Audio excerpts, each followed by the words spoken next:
even if part of her still feels extreme guilt about how she handled his quirkless diagnosis. She knew that she didn't tell her son what he wanted and needed to hear, but she couldn't bring herself to tell him he could be a hero without a quirk. Deep down, on some logical level, she knew it was possible, but didn't want her baby boy to go through what he would have to in order to achieve it. She would rather keep him safe and help him find a new dream and find friends to grow up happy with before eventually finding a great partner and giving her as many adorable grandbabies as possible. Izuku's safety was always her number one concern, which is why she was currently livid and standing outside her best friend's home, trying to calm down before she started doing anything beyond talking. Several minutes later, anger sufficiently reined in and breathing evened as much as she thought currently possible. Inko firmly knocked on the front door. She couldn't hold back the exasperated sign and the small upward twitch of her lips as she heard her best friend yelling at someone to get the door. Her small smile was instantly wiped away when she heard a child screaming back to his mother that he would get the door. Inko forced herself to crush the spike of anger that had ambushed her at the child's voice just in time before the door was yanked open, and a small child with spiky blonde hair looked at her with a smile and greeted her with his usual, "Hey, Auntie Inko." Fighting every urge to shout at the boy in front of her to never call her that again, she managed to respond with a measured, "Hello, Katsuki. Are your parents both home?" The old man and the hag are sitting on the couch, working on some new shirt design or something. Katsuki managed to shout out as he was running back to his room. Task evidently considered completed. Normally Inko would have chuckled at the boy's energy by today. It could only annoy her when she realized he couldn't be bothered to invite her in. Briefly stopping to deposit her shoes at the door and slide on her personal slippers the Bakugos family kept at the door for her. Inko stepped in and closed the door behind her before making her way to the living room. Rounding the corner of the hallway, she was able to see the back of her friend and her husband's heads leaning over the coffee table poring over a large sketch pad. The blonde woman raised her head, and on seeing Inko, her face split into a familiar, slightly feral grin. "Inko, come, we were just looking over the sketches for the new fall lineup this year. What brings you over, and do you want some tea?" "Hello, Mitsuki. Masaru. Some tea would be great. Preferably something calming, as I believe we're going to need it." Inko managed with a genuine but subdued smile. "I'm afraid I didn't come with good news today." The man, Masaru, took a deep breath and moved to the kitchen to pour them all a cup of his favorite tea that always calmed he and his wife and Inko had always enjoyed. Mitsuki quickly put away the designs and the other paperwork, managing to sit down just as her husband was returning with the tea. Both Bakugos focused on Inko for several awkward seconds before Mitsuki broke the silence. "What happened? Is this about Izuku? Is he okay?" Inko took a sip of her tea and gave an appreciative sigh as she reached into her handbag to pull out a small data card. "I have something for you to watch. Katsuki should be here to watch it with us." "Izuku is fine. He's resting right now." Relief filled the faces of her two friends before Masaru gained an exasperated look. "Katsuki did something again, didn't he?" Inko could only reply with a nod and a curt "indeed." A weary sign escaped her best friend's lips, followed by a loud brat. "Get in here!" Fast footsteps sounded as the child in question appeared in the room, shouting back his reply, "What do you want, Hag?" Mitsuki didn't get a chance to reply as Katsuki was picked up and placed on the couch between his parents by a very unimpressed father. "Sit down, Katsuki." The tone in his father's voice froze the boy in place. Dread already starting to settle into the young boy's mind. Inko nodded in approval as she inserted the data card into the large TV and used the remote to navigate to the only video available before hitting play and sitting back in her chair, leaning forward and glaring at the screen with her hands clenched tightly in her lap. The three Bakugos began watching with rapt attention, but very quickly all three grew incredibly different facial expressions as soon as the camera focused on the playground showing four children, one running from the other three. The picture quality being good enough to clearly make out the faces of all four kids, one being absolutely terrified and the other three sporting what could only be described as sadistic grins. Katsuki and his parents watched on as the on-screen Katsuki tackled the child, none of them recognized to the ground where he and two of his friends started beating the child. His parents' horrified expressions only got worse when they started hearing the all-too-familiar popping sounds as the Katsuki on screen started weaving in his explosions between punches. Then they heard him berate the boy by asking if he still thought his quirk was cooler than Katsuki's own. Inko noticed the two parents begin to round on the child between them and decided to cough to get their attention. The video isn't over.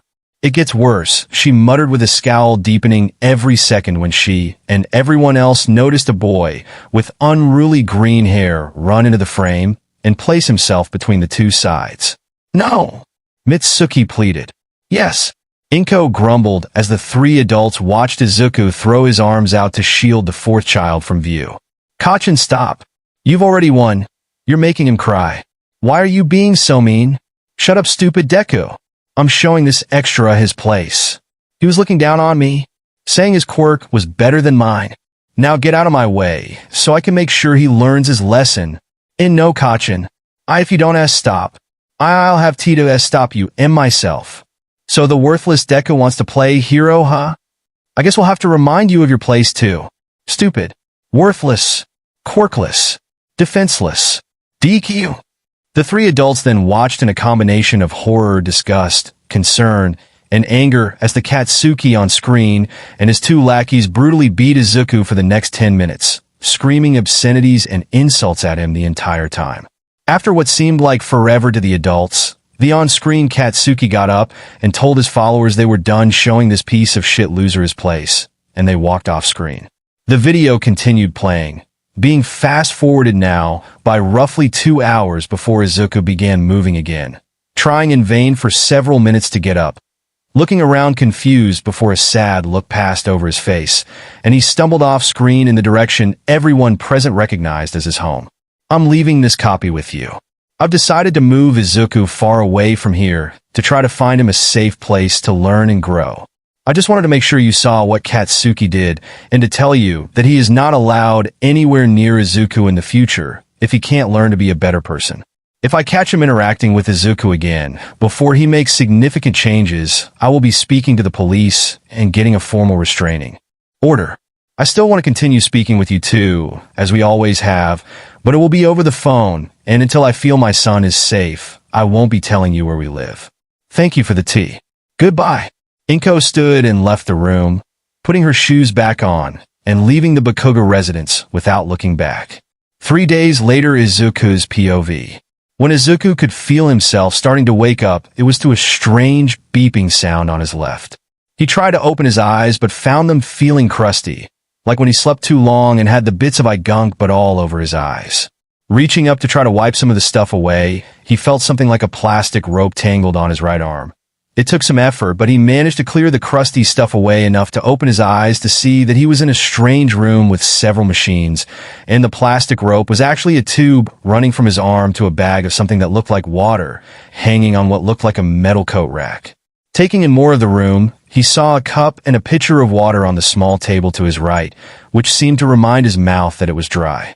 Just as he was going to try reaching for the cup, the door opened, and an older woman in a white work uniform that he remembered seeing as school nurse, or so he guessed that she was also a nurse, but he didn't get a chance to ask her before she noticed him looking at her, and she gave him a reassuring smile. "You're awake. That's great. We thought it might take another day or so. Let me go get the doctor and call your mother and okay? I'll just help you get some water first." At the mention of his mother, Izuku perked up, taking the cup from the lady and watching her leave the room again. He barely had time to raise the cup to his lips before his mom burst into the room and ran towards him. Izuku briefly worried that she would knock the cup out of his hands when she would wrap him up in one of her hugs that always made him think that she must have a minor strength quirk when his mom surprised him by stopping mid-lunch. The look of confusion and surprise in her eyes was all it took to let Izuku know that she didn't stop herself. Izuku heard a loud sigh and turned his head to see the same nurse from before, but the sleeves of her uniform were wrapped around his mother's waist, stopping her from crushing him in the expected hug. "Miss Midoriya, I can't let you hurt our patient any more than he already is, nor can I let you rip his fore out with what was clearly an overzealous hug." He heard his mother let out a short squeak before the nurse continued, voice laden with affectionate teasing. "Now, I'm going to let you go, but you cannot jump on him again, and no hugs while I go get the doctor." Izuku watched his mother make the same face he makes when he gets caught doing something bad, and lets out a small giggle, noticing again how dry his mouth and throat are. He takes a sip of water, while the nurse leaves the room again to find a doctor. He sees his mother reaching forward and running her hand through his hair in what he knows is her way of comforting them both, so he leans into the touch while they wait. The door opens, and a man walked in wearing something like he remembered the Quirk doctor wearing from 2 years ago, so he thinks this is probably the doctor the nice lady talked about. "Hello, Miss Midoriya, little Izuku. I am Dr. Tsuchikawa. I was the leading physician in charge of Izuku's treatment during his stay here in Mizuta Pediatric Care, and I'm here to check on the little guy now that he's awake to make sure that everything is okay." The doctor spent the next 15 minutes looking over Izuku and the machines in the room and giving his mom a calming look. Little Izuku is going to be fine. He's going to be bruised for a few days, possibly up to a week and a half. And he's going to have burn marks on him for a while, but he'll make a full recovery very soon. Izuku could see his mom's shoulders relax at the news, and she thanked the doctor as he left the room. She turned to him and gave him a look that he'd only seen a few times in the past when he'd done something he wasn't supposed to, and she wanted answers. "Izuku, there are several questions I want to ask you, but I need to bring in a guest before I do. I'll be right back. Sit tight and don't try to get up." He watched his mom walk quickly out of the room and returned shortly, followed by a tall man with a plain face, short black hair, and kind eyes, wearing a long brown trench coat. "Hello, Izuku. I am Detective Naomasa Sakachi. I'm here to have you answer a couple of questions for us about how you ended up here. Don't worry, you aren't in trouble. I've already seen the footage of what happened in the playground. I just need to clarify a few things with you." Izuku began to tremble when he heard the word detective, but when the man finished talking, he had calmed down a lot. "Oh, okay, I'll try to answer." The detective gave him a nod. "Excellent. Now I need to know what started that fight with the other 4 children."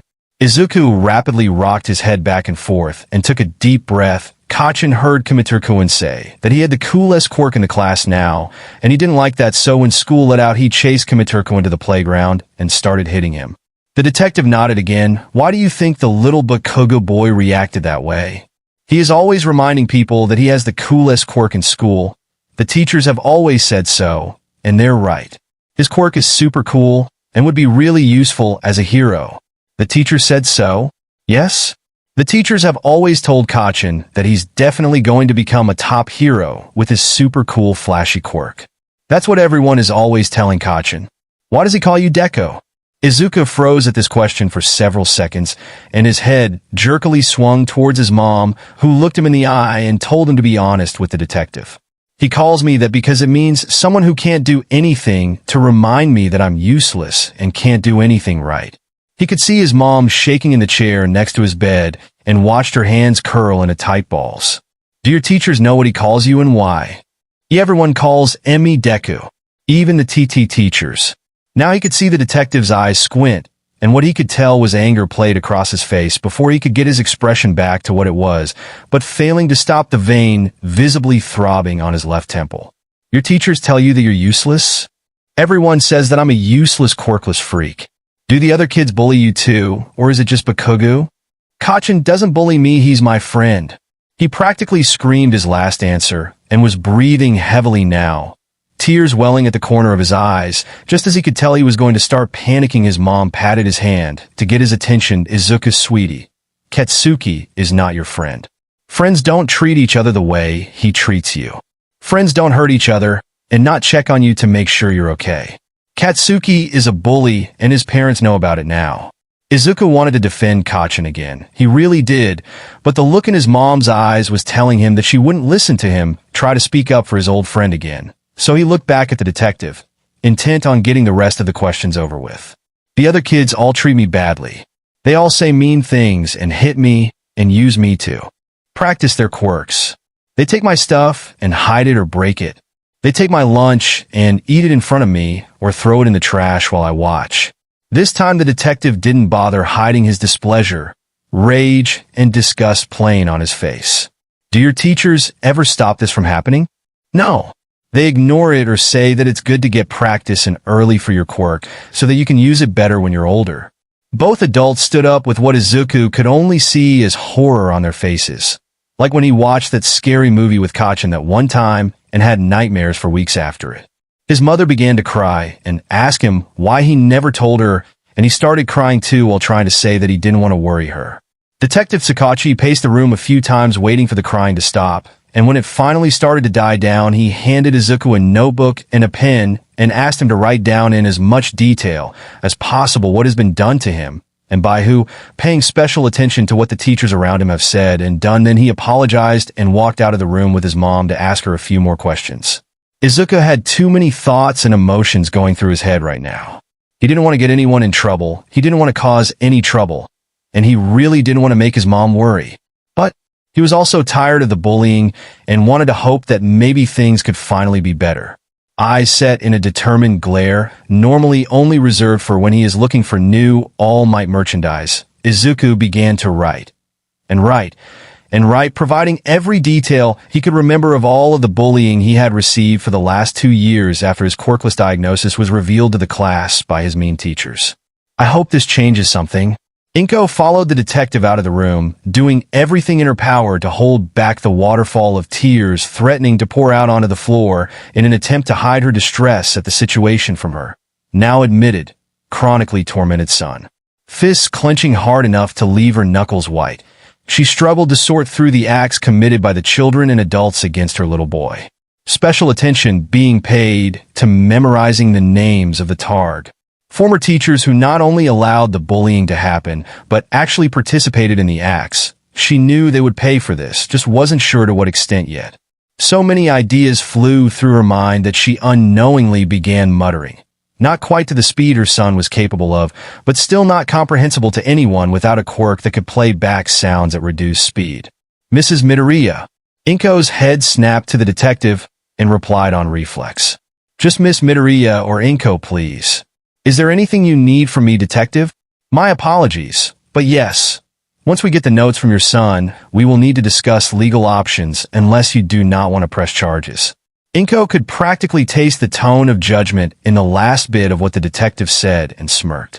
Detective, I will be pursuing all involved adult parties as far as the law allows. I welcome any help you, your precinct, or any legal aid you want to recommend would be willing to give. Children, especially as young as those wrapped up in this, cannot be blamed. The teachers, faculty, and parents are the most egregious, however. They will be held accountable. Inko couldn't remember ever being this angry, not even when she found her ex-husband in bed with another woman. Noticing a few dust particles beginning to gather and form indistinct shapes around her, she shook herself out of that line of thinking and continued. I just need to find another place to live, preferably far away from his tormentors. I wanted to get out of the city for a while. Maybe I'll look into getting us a place out in the countryside. Sakachi reached up and grabbed his chin in thought for a moment before snapping his fingers, startling Inko out of her muttering trance. Sorry, Miss Midoriya. I just remembered a colleague of mine moved here from the Mie Prefecture. Said it was a peaceful area with no quirk discrimination allowed in the schools. Says it helped a lot because of his mutations to be able to grow up without dealing with the ridicule most mutant types go through. Something to look into if you don't have somewhere else in mind already. The young detective smiled at the look of gratitude Inko was giving him as the door opened, and Izuku stood in the doorway, holding the notebook in his arm, while dragging the four stand along. Resigning herself to having to explain to her son why he didn't need to bring the notebook to them and risk hurting himself. The little ray of sunshine told her he didn't want them to have to come and get it themselves. Inko took the notebook from him and handed it to the detective so she could help Izuku back into bed. She could hear the detective going through the pages and periodically grunting in obvious dissatisfaction. Turning around when she heard the man clear his throat, she was handed the notes and told to read a section about one of the teachers Izuku had written about and couldn't stop the look of unbridled rage that took over her face. She handed the book back to the detective, confirmed he didn't need them for anything else, and saw him to the door thanking him for his time and giving him her number for any follow-ups before turning back to Izuku and tucking him in. Her poor boy must have been exhausted because he fell asleep in a couple of minutes while she began researching the Mie Prefecture. It was a full 2 weeks later that the doctors cleared Izuku with a clean bill of health and allowed him to check out. Inko had gone with the nurse to complete the paperwork when the doctor flagged her down at the nurse's station for a chat. Miss Midoriya, I am glad to see Izuku well and bouncing around again. I just wanted to make sure you knew that he is at the age where you need to register his quirk so that the authorities do not come looking for you. I'm not sure why you haven't registered his quirk as of yet, but I understand that sometimes life gets hectic and certain things can fall to the wayside, but this is a legal matter that shouldn't be put off anymore. I can help you start the paperwork if you'd like, before you leave if you wouldn't mind coming to my office and describing his quirk to me.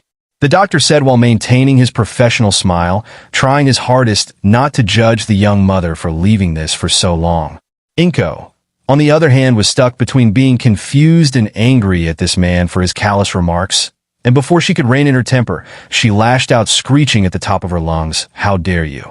It's bad enough that my son has to be berated, ostracized, and beaten by everyone around him just because he's quirkless. But now you want to throw salt on an open wound? Where do you get off picking on a 6-year-old who just spent 2 weeks in the hospital after being beaten nearly to death just because he doesn't have a quirk?" Anyone who wasn't already paying attention to the nurse's station before definitely was now, torn between looking at the clearly irate mother with a manic look in her eyes and what seems like a quirkus doctor who is white as a sheet and clearly surprised by the response. "Ma'am, please stop yelling. I am not picking on your son," the doctor said, waving his arms frantically in front of his face, trying to calm the woman whose eyes had begun to glow a neon green and paper clips had started floating across the nurse's station. "Please let me explain. I don't know what you're talking about. Your son isn't quirkless." Inko reeled back, eyes losing their glow, stationery falling back to their places on the desk beside her, without her realizing she had ever grabbed it with her quirk in the first place, the shock on her face plain for everyone in the room to see. She tried responding for several seconds, but only managed to sputter out a slightly coherent "W." She grabbed the counter beside her to prevent herself from fainting like she knew she was about to do, and managed to take several deep breaths while several medical staff surrounded her, making sure she was all right.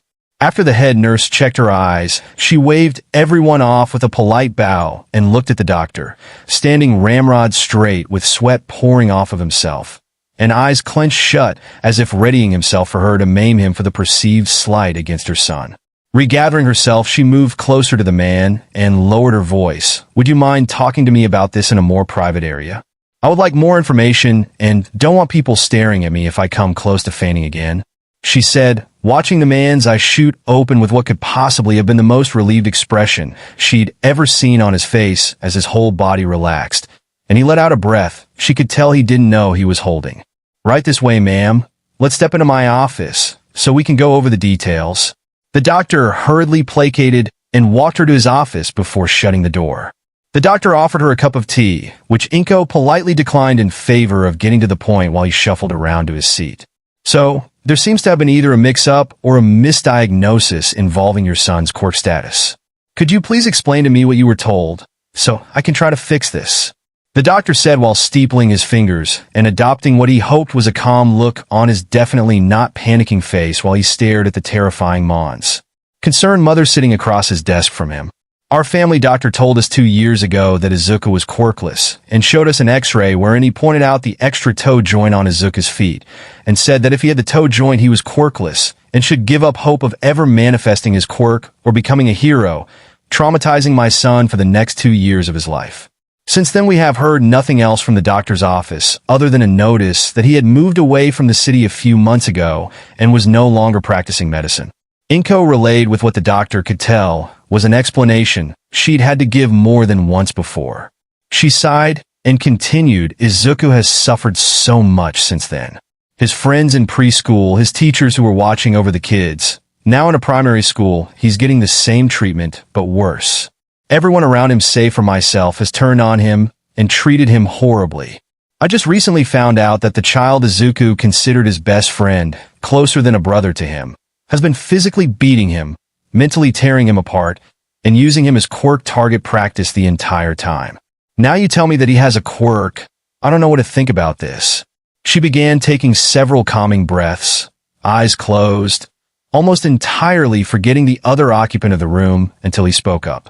"Miss Midoriya, I am sorry that this has happened to your son, but I need to clear up a few things. First, your son does have a quirk. His blood tests came back positive for the quirk gene. Second, there have been several scientific studies done in the last 40 years that have debunked the claim that an extra toe joint makes you quirkless. Third, the indicators that we're seeing from his blood test indicate that not only does your son have a quirk, it's a fairly powerful one at that, and it has something to do with nature.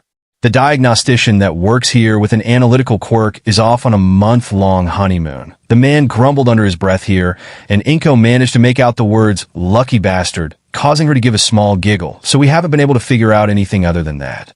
I would suggest that you either see a specialist or take the little one out to do various activities in nature, or spend some time out away from the city, or even just try gardening. Anything you can think of that might cause him to begin manifesting some abilities so that we can get his quirk registered as required by law. For now, I've left it as an undetermined quirk with a nature subtype, and it fits both the mutation and emitter classifications. The doctor seemed genuinely pleased at the look of elation on Inko's face as he kept talking and explaining away her worries, especially at the mention of spending time away from the city. "Doctor, thank you. Thank you. Thank you. You don't know how happy this makes me and will make Izuku. I can't wait to tell him he has a quirk, and it works so well that it's nature-based.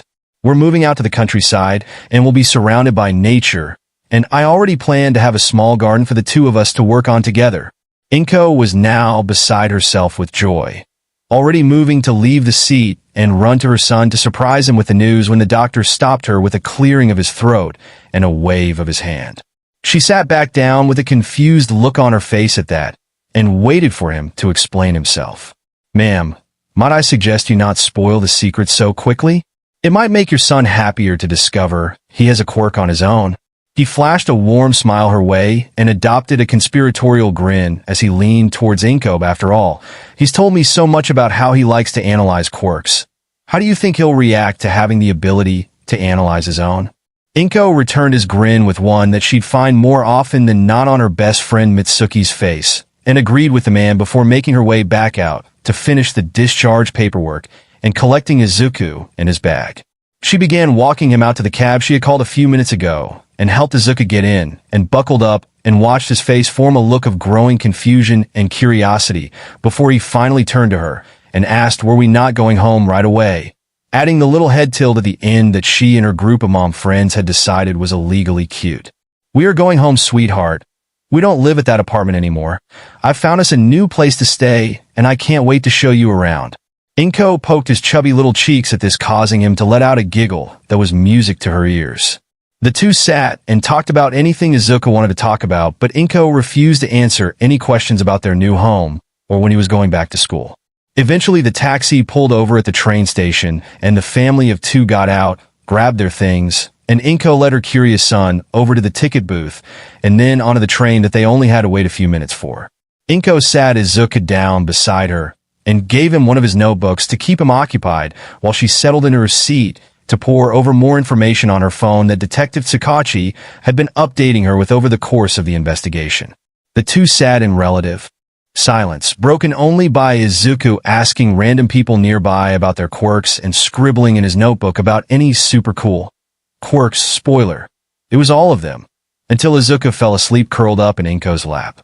The 4-hour train ride eventually came to an end when Inko heard the automated voice calling out the name of her stop, and she picked Izuku up and did her best to carry him off the train without waking him up. She managed to call for a taxi and get Izuku buckled into his seat, and halfway to their new home when he woke up and rubbed the sleep out of his eyes. His head began swiveling as he took in his surroundings outside of the car, seeing so much open space that he wasn't accustomed to, and just as he was about to ask her what she could tell would be many questions, she watched him grind to a halt. Sensing something was wrong, she curled her fingers around his shoulder and brought him closer to her. "What's wrong, baby?" she asked, hoping to prompt him into talking. It's nothing, Mom.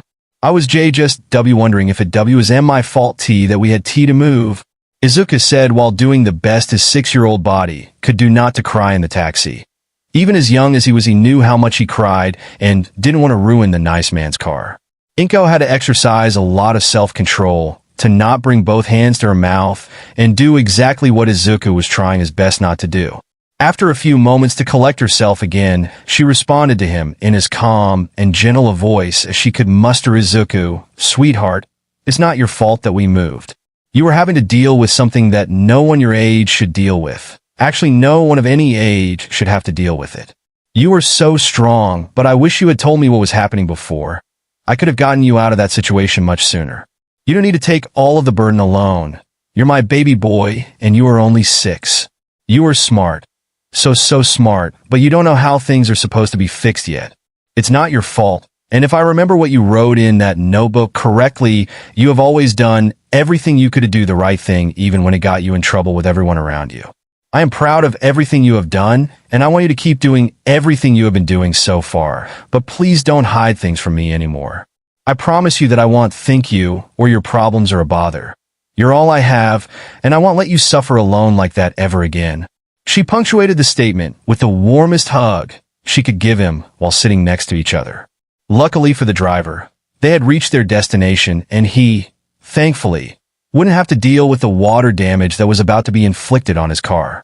He got out of the car and helped the young mother and her son out and got their luggage from the trunk, giving Inko a good-natured nod and smile before leaving after she declined his help in bringing the bags and suitcases inside. She looked at Izuku, who was now whipping his head back and forth, trying to take in everything about the house in front of him.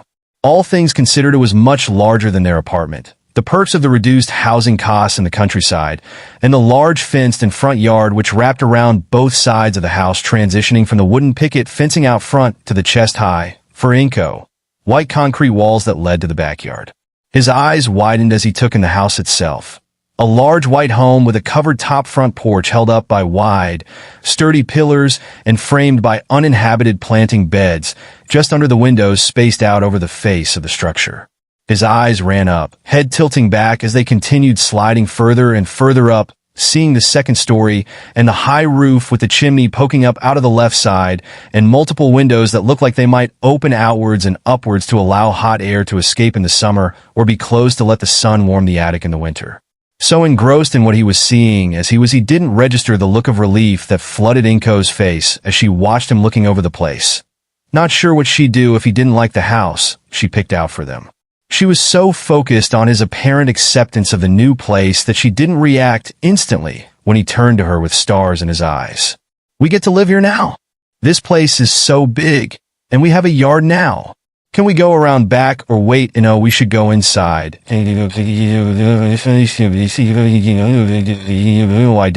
Izuku in all his excitement flew into one of the Midoriya mutter storms. She will get that trademarked. She doesn't know how yet, but it's so cute that she'll find a way.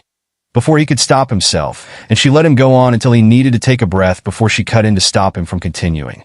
Yes, Izuku, we live here now. And there's a bigger yard out back that I can't wait to show you, but we really should get our stuff put inside and maybe get something to drink first before I give you the big tour. She gave him a smile that he matched, and suddenly everyone in the new town felt the need to shield their eyes, and even though they didn't know why, they knew that everything was too bright. The boy jumped up and down and grabbed a bag in each hand before running to the door, dropping them off carefully, and running back to help with more of the bags. Inko chuckled and laughed at his eagerness, knowing that he was already happier than she had seen him in months. Maybe tomorrow you could help me plan a few things, some flowers for the planting beds here in the front under the windows, and maybe a small garden for us out back. She did want to add some more life and color to the place, as it was mostly just the blue shingled roof on a white house with a green front yard, not exactly something that screamed lived into her, and she could cross off one of the suggestions from the doctor if Izuku's Quirk didn't respond to planting the garden, as he had mentioned. She could only give another gushing smile when he turned his megawatt toothy grin on her again, while nodding his head so fast she was almost worried he'd toss it off his shoulders. Good, let's get this put away then. The next day, Inko made sure to get the map for the town they lived in now downloaded and saved to her phone, and had the app open so that she could make use of the GPS function, before she led them both out on a 20-minute walk to the closest store that looked like it might be a nursery. She was pleasantly surprised when it turned out that she was right, and the young man behind the counter greeted them with a bright smile and asked if he could help them find anything. Inko took up her thinking pose, back straight, one arm holding the other up to cup her chin, and tapping her middle finger while she considered what she wanted while thinking of how best to do this in a way that might show her what Izuku's Quirk could be. Could you please show us the seeds for the seasonal vegetables and some assorted flowers, seedlings for a few bushes, and saplings for a couple of native fruit trees? I want to get a variety for a home garden, some color in our front yard, and have some fruit trees that we can pick from in several years. She listed off what she wanted and why without falling into a mutter storm of her own, a result of years of practice and many embarrassing secrets being shared accidentally. The two Midoriyas followed the young man through the store, taking his recommendation for nearly every plan introduced to them and writing down the care instructions for everything that they eventually purchased and set up a time for delivery so they could go get their groceries. Walking to the nearest grocery store was another 10-minute trek through the small town with many people greeting them and asking if they were new to the area, something to get used to with everyone knowing everyone else when the population density was so low to be sure. They explored the grocery store and picked out all of the essentials for the next week, including ingredients for Izuku's favorite katsudon. Though Inko didn't tell him that yet, keeping it as a surprise for him in case he fell into another depressive funk later. The walk back home was uneventful, if heartwarming, with all of the locals continuing to greet them and initiate small talk, including a woman with shoulder-length light brown hair that seemed to lift itself slightly, holding hands with a girl around Izuku's age that looked remarkably similar to the woman, but with little pads on her fingers and small round blush marks on her cheeks. Inko and the woman, Uraraka Hoshi, hit it off very quickly over their shared love of their children, and each tried to seem like they weren't watching their children as the little girl. Ochako was her name. Lovely name, Inko thought. Shuffled up to the shy Izuku and tried to strike up a conversation. Hi, I'm Uraraka Ochako. Nice to meet you. I don't remember you from school. What class are you in? Ochako rattled off with the brightest smile Inko had seen on any child that wasn't Izuku. Speaking of Izuku, the poor boy could barely get out a few choked noises for several seconds before finally getting his mouth to start working. Hello. I am Midoriya Izuku. And nice to meet you too. My mom and I just moved here yesterday, and I haven't been to the new school yet. Inko was proud of his stutter slowly going away the longer he talked to the girl. Hopefully, he could make a new friend that seemed very nice so far. Oh, so you're new here. Where do you live? Can I come play? The little girl's eyes lit up with stars while her mother chuckled and whispered conspiratorially to Inko, do you mind setting up a playdate sometime? I think she might start a riot if I tell her no at this point. Inko joined her with a whispered, if she wants to play, she can come over anytime. Izuku won't be starting school for another week while we adjust to the new place, so you and your daughter are welcome anytime, though we will be planning today when we get home. She quickly checked her watch. Do you have anything planned around 3? We should be done planting the bushes and flowers in the front yard by then, and they can run and play in the backyard. I think Izuku would love to have a new friend so soon after moving, and you can both stay for dinner if you like.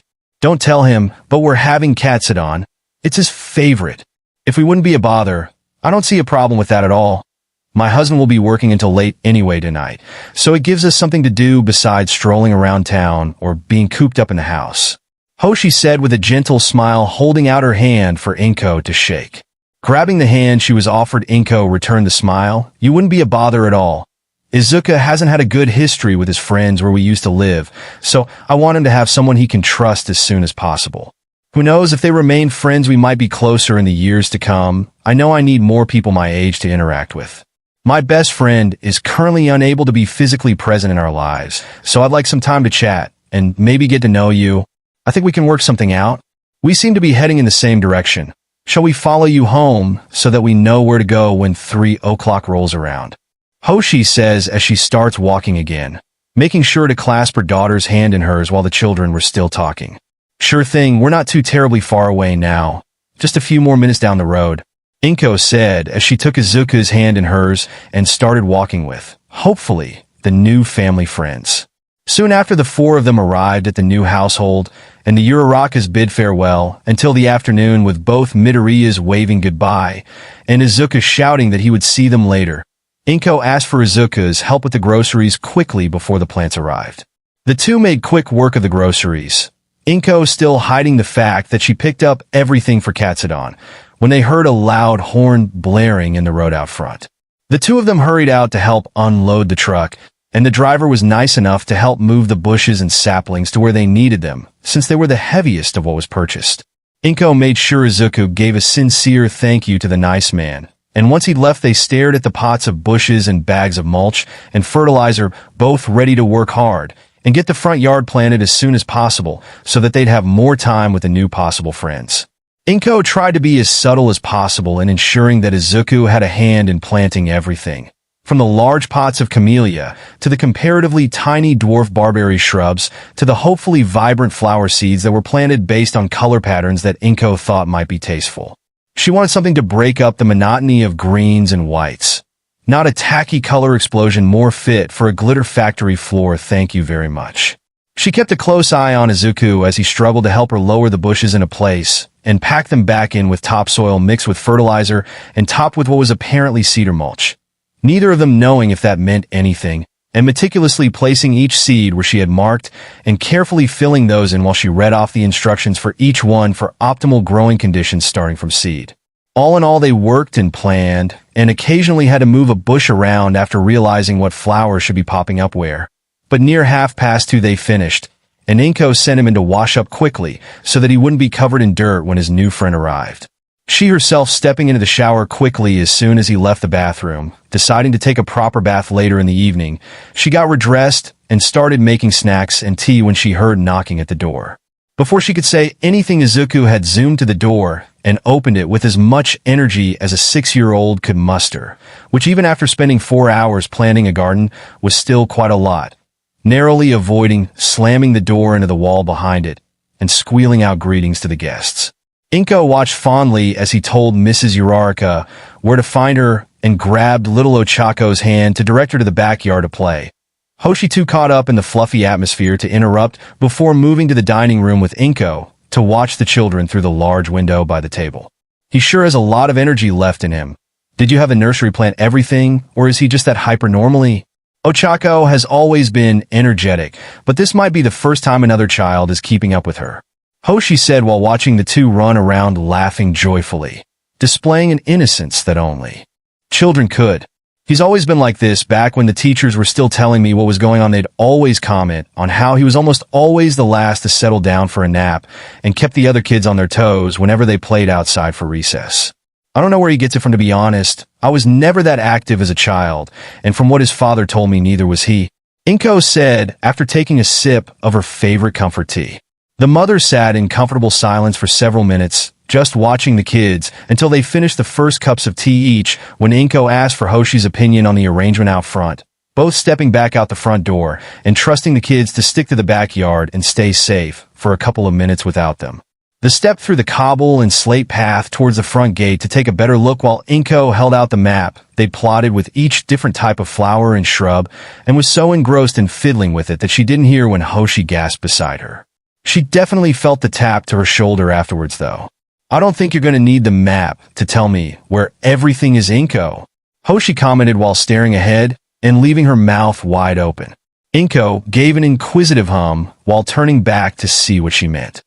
Suddenly, Hoshi's silence made much more sense. Both women watched as flowers by the dozen sprung up out of the soil and began to bud and blossom before their eyes. Bushes growing to fit the area they had set aside for them, and flowers popping up along the foliage right after. It was fascinating, beautiful, entrancing, and suddenly it stopped. The flowers all vibrantly colorful, the bushes grown to the perfect size. Even the fragrance was hitting them now. It was intoxicating. They felt like they were watching something straight from a fairy grove and couldn't look away until they heard Ochako shouting for them from in the house. Both mothers were startled from their stupor and ran back inside towards the back door, where they found a clearly distressed little girl trying to pull an unresponsive Izuku towards the house. They rushed in to find out what happened, Hoshi checking on Ochako and asking for information, while Inko made sure Izuku was still breathing. She lost all the built-up tension in her shoulders when she realized that he was just sleeping, the rhythmic rise and fall of his chest signaling that he wasn't in danger right now, and picked him up to move him back inside while Ochako struggled to tell her mother what caused this. She still managed to pick up what the little girl was saying once she calmed down enough to talk through the tears, and her mother had picked her up to move her inside as well. We were just playing tag, and He was asking about MIQ Quirk. He just stopped talking and fell over. I didn't know why. Is he okay, mommy? The poor girl was distraught, and Inko wasn't going to let her sit there and blame herself. Not when she finally managed to calm down enough to remember that this was likely just a side effect of Izuku's quirk. His plant growth? Quirk? She'd have to do some research on that later. For now, a crying little girl needed reassurance. It's okay, Ochako sweetie. I think he just got tired because his quirk finally manifested for the first time. You did nothing wrong, and he should be fine in a little while. She watched as the girl slowly turned her head towards her with confusion growing visibly on her face through the tears, which had thankfully stopped. But Izuku said He was quirkless. Did he fib? I don't like fibbers, she said while clenching her fist in front of her towards the couch Inko had laid him down on. Honestly, it was adorable, and Inko didn't blame the girl. She was a bit surprised that his quirkless status had already come up in conversation between the kids, but she'd ask about that later. No, sweetheart, he didn't fib. He was told shortly after his 4th birthday by a doctor that he was quirkless. He's been bullied a lot because of it, and it's part of the reason we moved here, to get him far away from his tormentors. The thing is, he got hurt really badly just before we left, and when we were at the hospital, another doctor asked for details on his quirk. A quirk we didn't know he had. The doctor said it had something to do with plants, so I kept it a secret from him and had him help me plant all those bushes and flowers you saw when you got here out front. I was going to keep trying different things with plants until I either figured out what his quirk was able to find a specialist with an analysis quirk to tell us directly, or exhausted every option and accept that the first doctor was right, and Izuku really was quirkless. Inko explained while looking directly in the little girl's eyes and pointedly ignoring Hoshi's gasps and distressed looks while she listened in. So, he's not quirkless? Why didn't you tell him that? He seems to really like quirks. I think you want to know if he had one. Ochako yelled, seemingly trying to stick up for her new friend and endearing herself more to the Midoriya matriarch in the process. I didn't want to get his hopes up again in case we couldn't figure it out. He's already had the bad news given to him once by a really mean doctor. I didn't want him to have to go through it again. But now we know. He grows plants. Would you like to see what he did? We can show him later together when he wakes up. Inko made every attempt to stick an excited look on her face. Didn't take much as she was quite excited and explained her reasoning to the little girl in front of her while holding out her hand so she could lead her out to see what Izuku had done. Oh, okay then yeah. Let's go see what Izuku made. Ochako yelled while dragging her mother and Inko to the front door with her. Hoshi reaching forward to grab her and hold her tightly to her side and motioning for Inko to cover Ochako's eyes so they could surprise her with the whole view instead of her getting a spoiler as she ran out the door. Chuckling at the gesture, she complied with the other mother, and they moved outside while preventing the little one from seeing anything too soon. When they reached the fence gate and turned around, Inko removed her hand from Ochako's eyes when Hoshi gave the signal, and they both watched the wonder on the child's face as she was now taking in the colors and all the different types of flowers that popped up since she had gotten there. Wow, so pretty! Ochako squealed in glee, hopping down from her mother's arms and running over to get a closer look and freeing her mother to question Inko further. So, you didn't know your son had a quirk? Hoshi asked. No, his previous pediatrician/quirk specialist told us he was quirkless because he had the extra toe joint. I don't think he ran any other tests, and it irked me, so I did some research. That method has been outdated for the last 50 years. To think he turned my little boy into the shy ball of anxiety that you met when he used to be so outgoing and always eager to meet and talk to new people. Inko said while doing breathing exercises to calm the rage that boiled up upon remembering Dr. Tsubasa. I have lodged a complaint against him and the hospital he worked at. He nearly ruined my son's life because he was too lazy to run a blood test. She almost succeeded at keeping her tone steady and not popping a vein on her temple. That's horrible. I hope you get some sort of compensation for that, and at least now, Izuku won't have to deal with the stigma any longer. I'm sure his outgoing nature will make a return in time now, that he won't be dealing with people picking on him for his lack of a quirk. Not that I ever understood why that was such a big deal. My own quirk is kind of useless for almost anything, and my husband's is useful, but not terribly so outside of our profession. Speaking of husbands, do you have one, and if you do, where is he? Hoshi displayed her innate supportive nature and did her best to lighten the mood a bit with what she thought were pretty safe questions. Inko sighed at the last question, but decided to go in order. I'm being told we'll receive a small payout for the school supplies he's lost to bullying, another small payout for medical malpractice, a slightly larger payout for emotional duress, and was told that his previous doctor would have had his license revoked, but he is no longer practicing and has moved away. No one knew where to though, so I couldn't complain to him directly. As far as my ex-husband goes, I hope to never see him again after I caught him with his co-worker. She fumed again at the reminder of her adulterer ex-husband, but was able to put away the distressing memories quickly when she noticed Ochako running back to them. So, she turned her full attention on the little girl. Mommy, do you know when Izuku is going to wake up?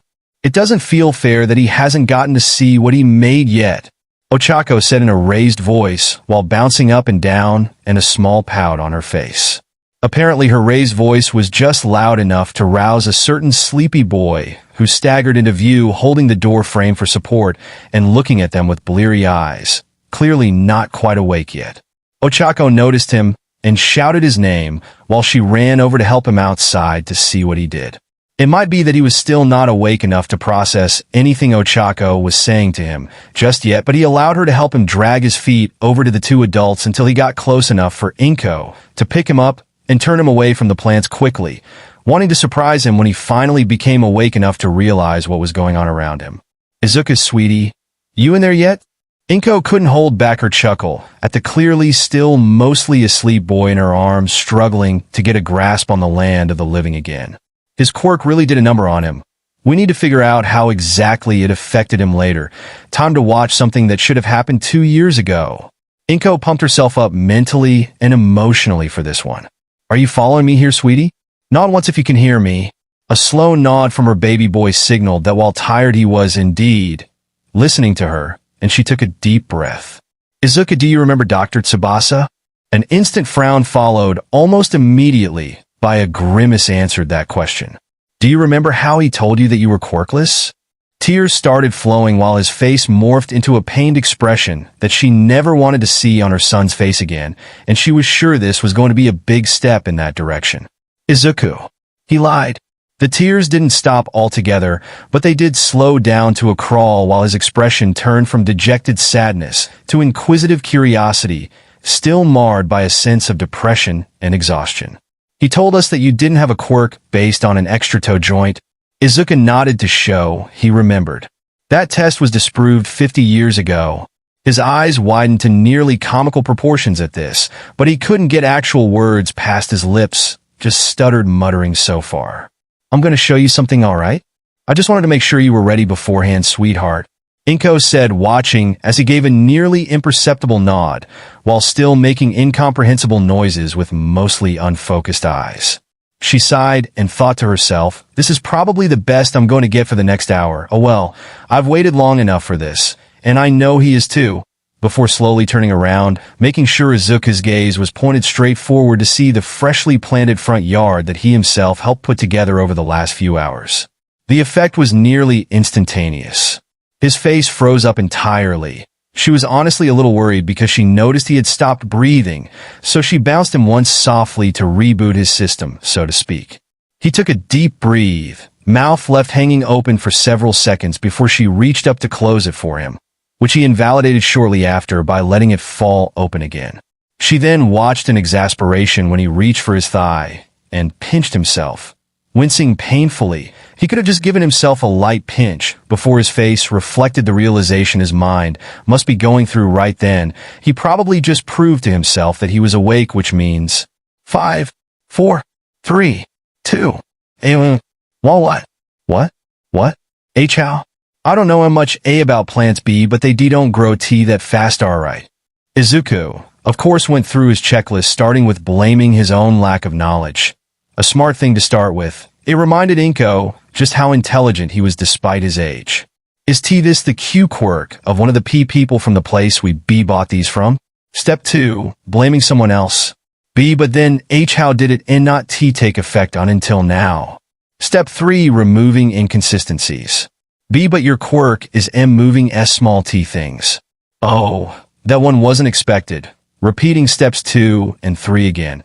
He might ask Hoshi about her quirk if that's the CA. Is this why your quirk Uraraka-san? earning a shake of the head and a gentle smile, but no verbal responses from the other adult. Inko would have to thank her later for allowing him to work through this on his own.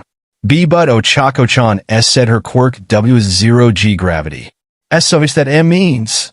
Here it comes, thought Inko, seeing the anticipation on the faces of the other two people watching her boy come to the only possible conclusion at last. Titus, I did this. I did this. I did this. I did this. I have a quirk. I have a quirk. Mama havia quirky havia quirk look at sapratai kirk with theft flowers. Izuku began shouting, rocking back and forth in her arms rapidly enough that she felt safe enough to set him down on his own feet, where he stood rooted to the spot, his smile growing to cover nearly all of the space it possibly could on his face, his big eyes growing more and more expressive by the nanosecond. Inko watched as her son's face lit up like the sun, bringing forth a visage of pure and innocent happiness that she hadn't seen him make since before his diagnosis 2 years ago. Eventually, she will be following up in any way she could about that untraceable doctor, but she threw that train of thought into the sun for now. She instead reached for her phone and began recording Izuku, unhappy that she didn't think to do so earlier before feeling a tap on her shoulder, and moving her gaze to Hoshi, who was already holding her phone up, seemingly having been recording the entire time. How did she miss that? Hoshi herself leaning in to whisper that she would send her the video afterwards. Inko beamed at her new friend before turning to the sound of her son, singing to his new friend about his new quirk while holding her hands in his, bringing a giggle up from the depths of her diaphragm on seeing the two children jumping in circles, shouting about Izuku's new quirk. This is a good day, she thought, and couldn't wait to watch Izuku when he inevitably remembered that he could now spend time analyzing his own quirk. Speak of the devil, he just started shouting about wanting to know what all he could do. And Inko was fucking elated. Gonna have to tell Mitsuki about this one. After an eventful afternoon visit from the new friends of the family, the time spent mostly enjoying watching Izuku try to break down what his quirk might be capable of, and Inko having called to make an appointment at the local quirk specialist clinic. Inko could tell how tired her son was after everything that happened. She got him to go clean up before bed and made sure he was tucked in before she left the room and grabbed her phone, making sure to save the video Hoshi sent to her. She really didn't know how she didn't notice her filming from the moment he showed up at the door frame, before shooting a copy of it over to Mitsuki with the promise of lots of punishment if she said anything about it to Katsuki. She watched as the indicator changed from sent to seen and set her phone aside for the few minutes that she knew her bombastic gal pal would spend watching the short video, waiting for the notification of a reply. She didn't wait long. Me file? Exciting news that MP6 sent. Yappy pom-pom bitch. Surprise face. Isaac got his quirk. OMG, he looks so happy, and that little girl is adorable. Me, I know, right? Look at her little cheek blushes. They're permanent. She's also got these little pad things that look a lot like toe beans on her fingertips. Makes things float when she touches them. She's also fiercely protective of Izuku, and they've only known each other for a couple of hours. Yappy pom-pom bitch, it's great that he's got a friend already in a new place. Have you figured anything out about his quirk or his education? Me, so far we know he can accelerate the growth of plants. Don't know the conditions yet, but we have an appointment for the local quirk specialist tomorrow. He'll be starting school in a week. Yappy pom-pom bitch, that's a nifty quirk. At least you'll never have to worry about having a nice yard. Do you know if it works on fruit trees or vegetables yet? Would save you a lot of money on food costs. Me, we're gonna try it out in the morning. When his quirk activated today, it knocked him out cold. He was out for nearly 20 minutes while we were trying to calm his new friend down. I think maybe his quirk tried to grow too many things at once, and it looked like he might use his own stamina as a fuel source to speed up the growth or something similar. Anyway, we'll be planting part of the vegetable garden and some fruit trees we picked out today after breakfast, so that if he gets knocked out again, we'll have plenty of time for him to wake up and get cleaned up for the appointment at noon. Yappy pom-pom bitch, awesome. Hey, if his quirk does work on fruits and veggies, mind sending some to me every once in a while? It'd be nice to get some produce from somewhere I know isn't spraying them down with pesticides. It depends on how bad his drawback is. If he knocks himself out growing a few cucumbers, then we're going to be waiting on trying to produce enough food using his quirk for ourselves, let alone anyone else. Might have to wait for him to build up his stamina a bit more. Never thought I'd ever consider Izuku lacking in stamina. that child doesn't stop running around ever. Yappy pom-pom bitch, I noticed that too. He might not be the fastest, but he just doesn't stop. Hey, that's something you can bring up to the doc in your visit. If his quirk uses his stamina, like you think it does, maybe it also helps him build up his stamina to better utilize the growth aspect of the quirk. I remember one of our clients mentioned her daughter had a similar quirk that used her stamina to produce these spirals energy beams, and she said that as her daughter uses her quirk, she increases her overall stamina at the same time. Mio, I hope that's how it works. I was thinking I might have to put him into all sorts of sports to build stamina to have a hope of being able to use his quirk the way he wants. He spent all afternoon brainstorming ways to use his quirk for heroics. I know I wasn't entirely supportive of his dream beforehand, but if he can prove to me he can use his quirk to stay safe, I'll be backing him up from now on. Yappy pom-pom bitch, hey. Don't blame yourself too much. You were just a worried mother trying to keep your boy safe. It wouldn't have been so bad if the flaming pile of garbage was actually a decent person/parent and helped support you two that day.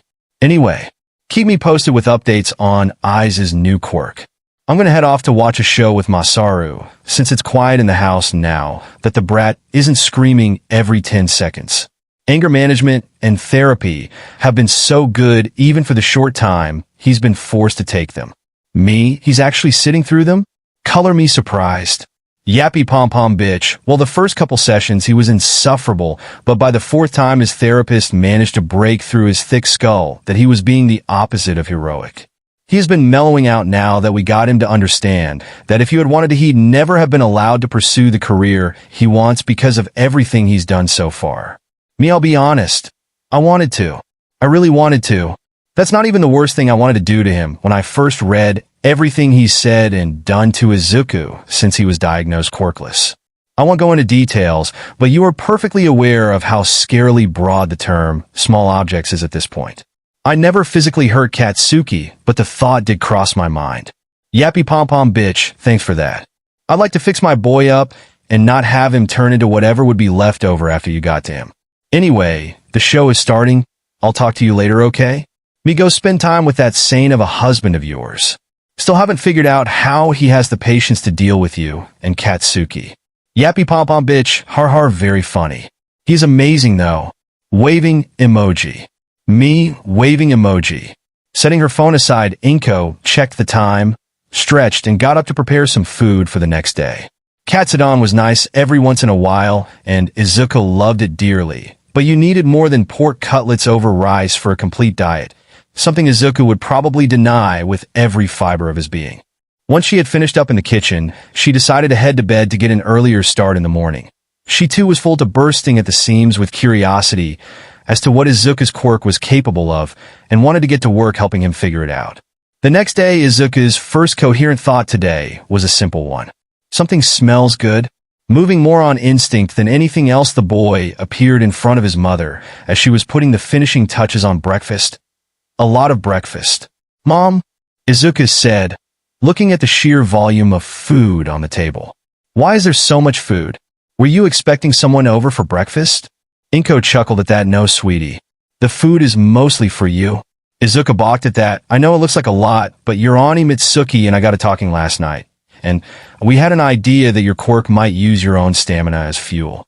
So I decided to make you a big breakfast so that we can go out and test it out with the veggies and the fruit trees before we go over to the quirk specialist later today. Izuku didn't know if he could eat all of this, but if his mom said it would help his quirk, then he was going to give it his all. Okay, Mom. I'll eat as much as I can, and then we'll go out and see what I can do.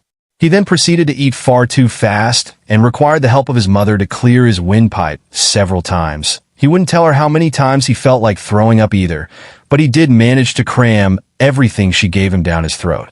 Maeabe trying to jump out of his chair to run out the door wasn't the best idea after having eaten what felt like half his body weight in just a few minutes, but he was excited. He managed to hobble jog to the back door while his mom put their bowls in the sink and followed him out the door. Okay, Mom, where do I start? He was lightly bouncing on his feet now, full tummy and all. First, we're going to make sure our leafy greens are taken care of. I put the seed pouches at the end of each row for you, and you just need to put the seeds in the holes I left last night. I'm going to plant a few as well, so we can tell if your quirk works on things planted near you, or if you need to be the one planting them. Inko explained as she walked around the freshly tilled and weeded plot she had readied before bed the night before, pointing out where Izuku would need to pay attention as she went. "Okay, I've got this," Izuku shouted before grabbing the bag of what looked like lettuce seeds and began putting a seed in every little mound and covering them as he went, accompanied by the thought that he couldn't wait to taste the super healthy and tasty stuff that grew. This went on until Inko stopped him to plant 3 seeds herself at the very end of the row, and they repeated the process for each different type of seed until the backyard was nearly entirely planted. They had been taking 10-minute breaks after every 3 rows, trying to find out how often his quirk activated, and had worked a full hour since starting that first row of lettuce when Izuku stumbled. "Izuku, honey, what's wrong? Did you trip on something?" Inko called out to him when she saw him face plant in the dirt. Honestly, if she wasn't so worried about him, she could have admitted to herself that it was very funny. He had been walking to the next section, one leg lifted to take his next step, but never coming down to catch himself as he continued forward. Underneath all the concern, she had the funny thought come to mind: Izuku EXE has crashed, and it took more effort than she was willing to admit to not immediately break down into giggles after she helped him back to his feet, pleased that he didn't pass out this time. I think I'm fine. I got super tired there for a second, and it felt like I just stopped. I feel a lot better now, though. Maybe you were right about Festamina being good fuel sourcing. Izuku had started trying to reassure her before launching into an impromptu mutter storm about what he thought happened. Inko was perfectly content with letting him keep mumbling since he was standing still while doing so, and she wasn't worried about another fall. "Some by Miss still digesting breakfast anthofoot is giving memory energy over time. Those are great theories, sweetheart, but are you sure you're okay to continue? We can stop here and go rest before the appointment. There's no rush. We have the whole week to ourselves before you need to start at the new school," Inko said, obviously trying to prevent her boy from overworking. No. I feel fine now, Mom. I want to keep going until we finish what you had planned for testing today, before anything else." Izuku rushed to make her understand that he didn't want to stop. He barely felt tired anymore, in fact, and he definitely wasn't trying to change the subject away from the new school. Definitely not. He ran to the next row and started planting the next type of vegetables, leeks, and it got almost to the end of the row before he almost fell again. He managed to catch himself this time, though, and he was able to play it off as him just tripping over his own feet in his enthusiasm. The vegetable garden done, they moved to the fruit trees and checked the map again for where they should go. Inko, having purchased a lot of land to go with the house since it was quite cheap, and she was already starting to receive payments from the multiple lawsuits, she was allowing the least offensive people to settle out of court with her. Those, along with the medical malpractice insurance payments she was getting, had allowed her to buy out the land around the hill behind the house. It would be useful for tiered fruit tree planting, possibly even some rice if she can convince a few locals to help her prepare the paddy fields.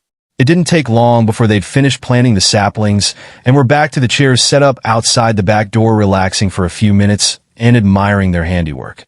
It was a quiet hour or so of relaxing chatter, with Izuku feeling that same moment of weakness several times every few minutes, this time telling his mother about it so that she didn't worry when he suddenly stopped talking back to her a few times. They were getting ready to go back inside to have a bath and get ready to go since he hadn't felt that feeling again for the last 10 minutes or so when it happened. Izuku nearly passed out, the feeling so much stronger now than it had been while they were working, but not as bad as yesterday, so he managed to stay awake. And boy, was he glad he got to see this. It was like watching a video of all of the plants growing over the course of weeks in just a few seconds. Sprouts shot up out of the ground, vines crawling up trellises with flowers appearing sporadically across the plants that grew their vegetables from the flower buds, large heads of lettuce, vibrant radish and carrot greens fanning out to take up as much space as was available, the pumpkins starting to grow until they were half as big as he was. Glancing out to the hill, saw trees rocketing up in growth, standing taller than the ones he had seen on the pictures when they were selecting which ones they wanted to plant. Everything they just planted had grown to maturity in just 10 seconds. Everything except what his mother had planted, that is, which seemed to have not grown at all. The two of them watched in fascination as this happened, unable to say anything or look away at all. Once the growth had stopped, they spent the next few minutes staring out over the nearly baseball field-sized garden that looked like it came straight from a gardening book. Inko was the first to say anything, though. Wow. That's a lot of vegetables.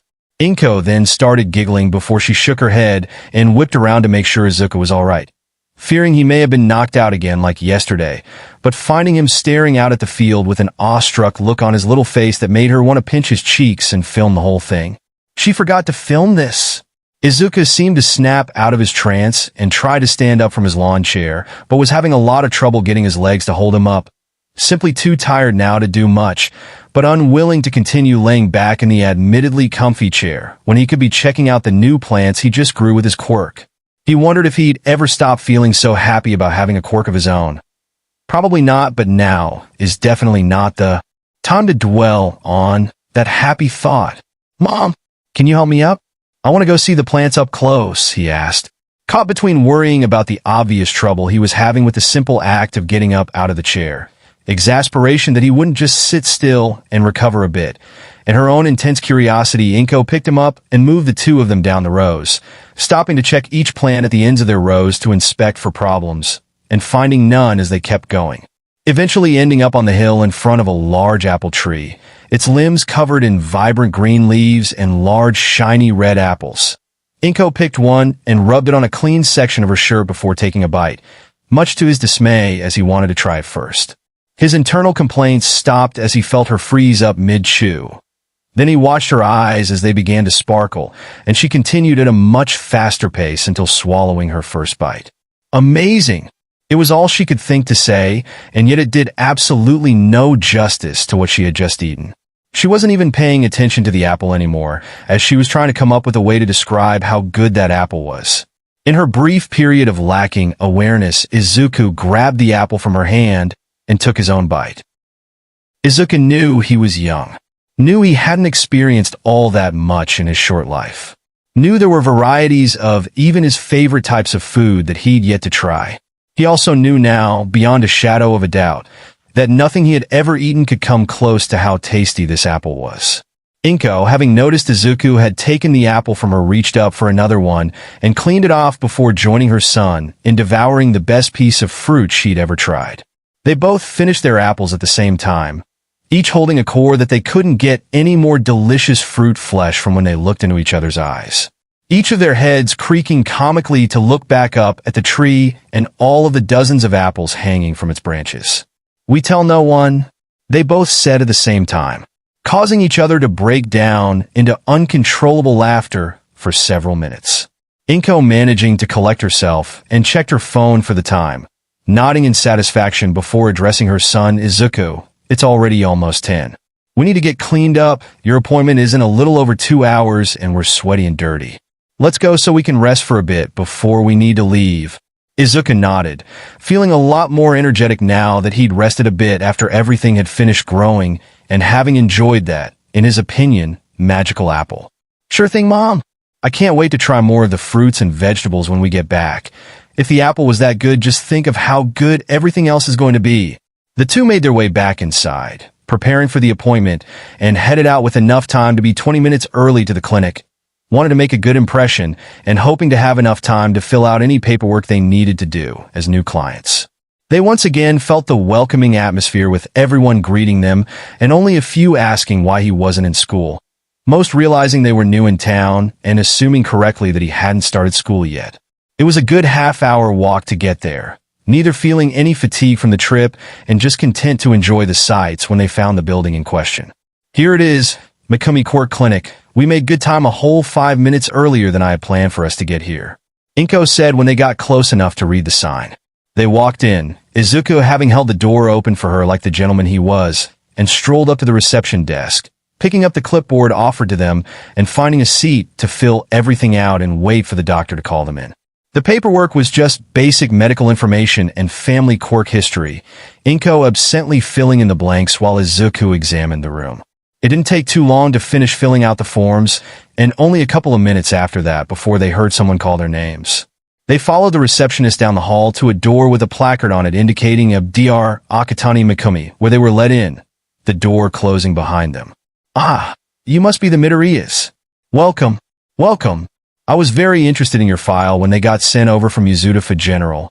It's not very often you get to correct a problem that has been left festering for 2 years.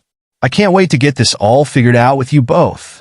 A tall man with dark hair, yellow eyes with square pupils, clean-shaven face, and a blinding smile wearing beige khakis, a purple button-up shirt, and a typical white coat addressed them before moving to shake hands. "Hello, doctor. Yes, we're the Midoriyas. We're here to get Izuku's quirk checked out and registered. We've already done some experimenting since it activated yesterday," Inko informed the man. "Oh, it already came in? Great, this makes things so much clearer." Dr. Mikumi laughed boisterously and then continued, "You see, my quirk analysis is a fairly common one.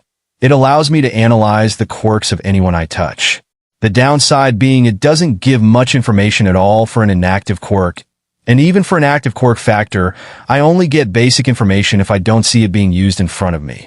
Can you describe what you think Izuku's quirk does for me, so I can get as clear a picture as possible?" "Yes, of course."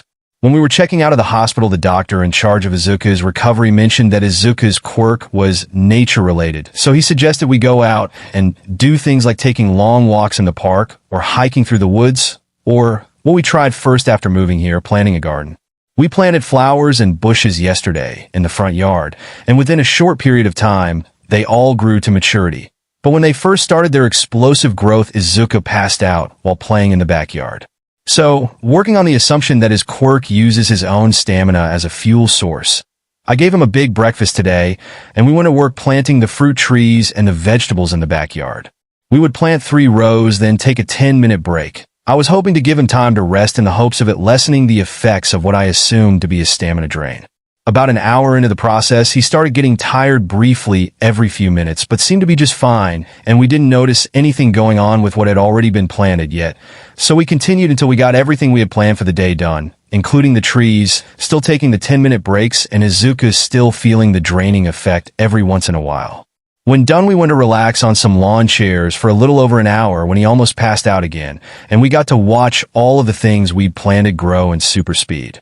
Nothing that I personally planted was affected by the quirk, though. The apples were delicious, by the way, like best I've ever tasted, Inko explained as best as she could, the doctor not interrupting her at all, merely typing away, taking notes on what she was saying. "Okay, that's fantastic. So I know a few things already just based on that description before using my quirk. Little Izuku here is able to speed up the growth process for plant life that he personally plants. Needs more testing to see if his quirk continues to affect something that's being repotted or moved to a different location. The plants seem to take up as much space as they can safely take up without encroaching on other plant life in the area. The quirk takes roughly an hour to activate, though it seems like it only partially activates if he is still actively seeding more plants, only using a portion of the energy to offset the total amount required, possibly his body's way to prevent an abrupt shutdown like yesterday. Finally, Izuku is using his stamina to either directly grow the plants or as a fuel source to power their growth along with sunlight, nutrients in the soil, and water. We'll know which it is later, after a few more tests. Dr. Mikumi explained, stretching his fingers after his rapid typing, trying to document everything. He then stood and moved to kneel in front of Izuku. "Now then, like I mentioned before, my quirk works by touching someone.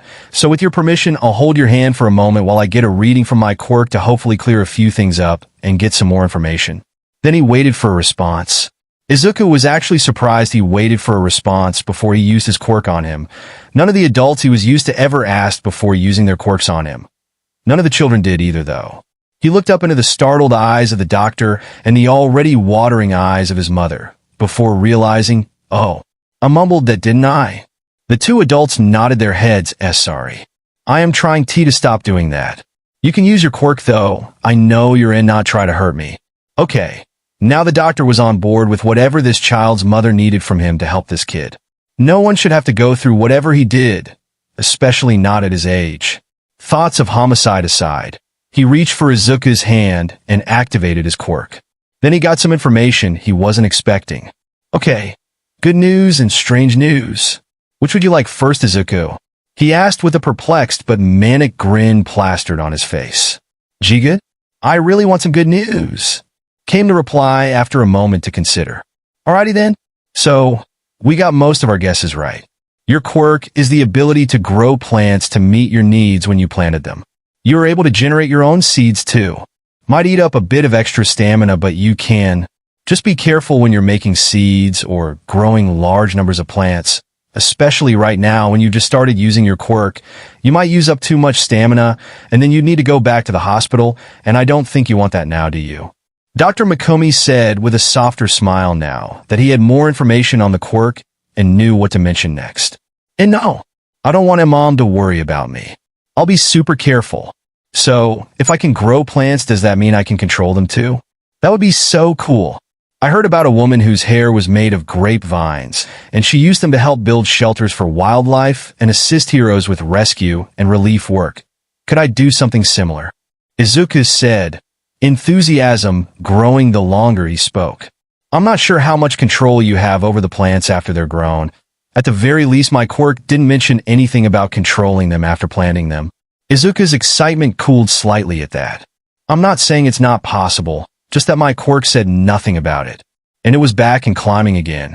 Now about the stuff we guessed wrong or slightly off. Firstly, while your quirk does use your stamina to fuel the plant growth, it does not use the nutrients in the ground.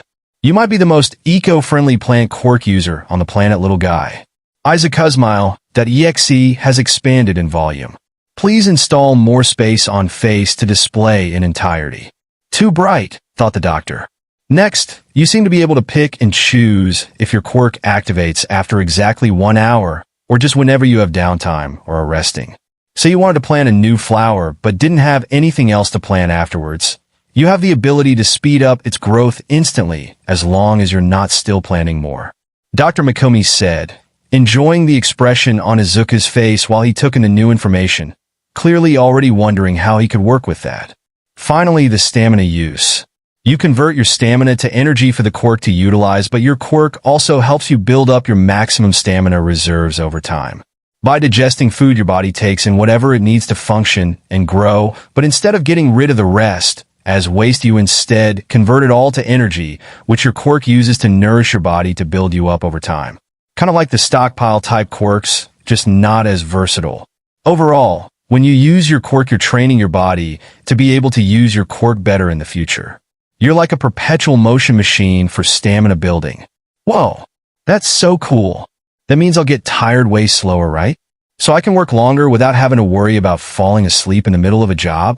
I think I know how I can build up stamina quickly. Oh, that will help me train really hard to want it. Izuku had launched into a spree of questions that he really wasn't expecting anyone to answer, feeling like finding the answers on his own. Doctor, you mentioned some strange news?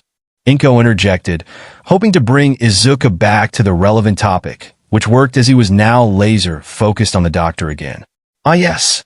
So, do either of you know the classification system for quirks? Emitter, transformation, and mutant. Though there's some speculation that there's another type, or rather a subtype, being called build-up or accumulation quirks. Izuku said before his mother could try to answer.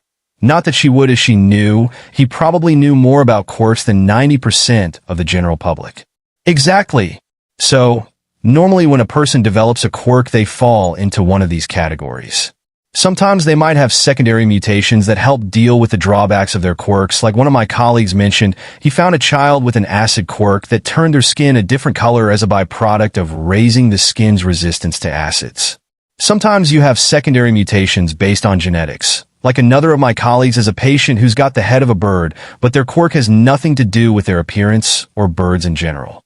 Your doctor at Mizudafa General says you and your mother here have vestigial mutations in your tear ducts that allow for excess tear generation and high-speed ejection of said tears.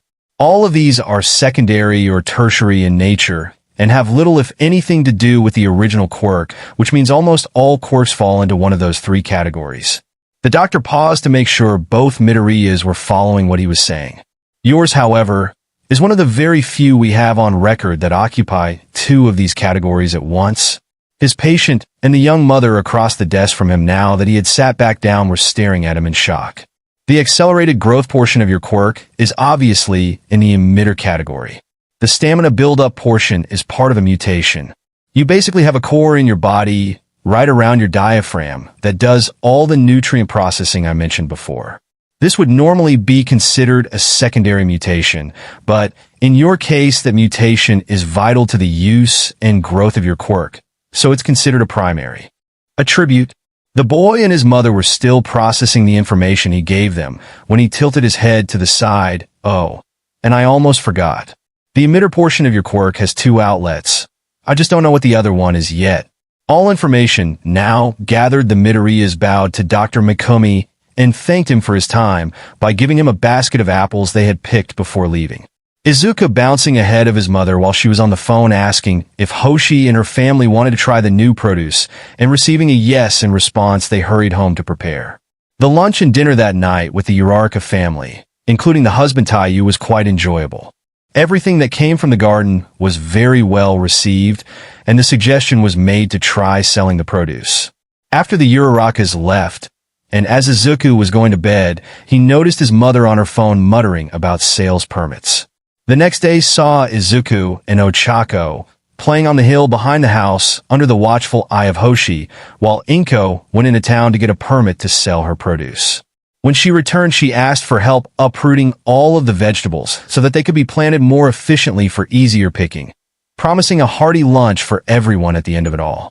Having 4 people working on it had sped up the process considerably, and after following the planning map Inko had given him, everything was in the ground with multiple short breaks in between to allow Izuku to stay awake, and everyone moved inside to rest and start making lunch.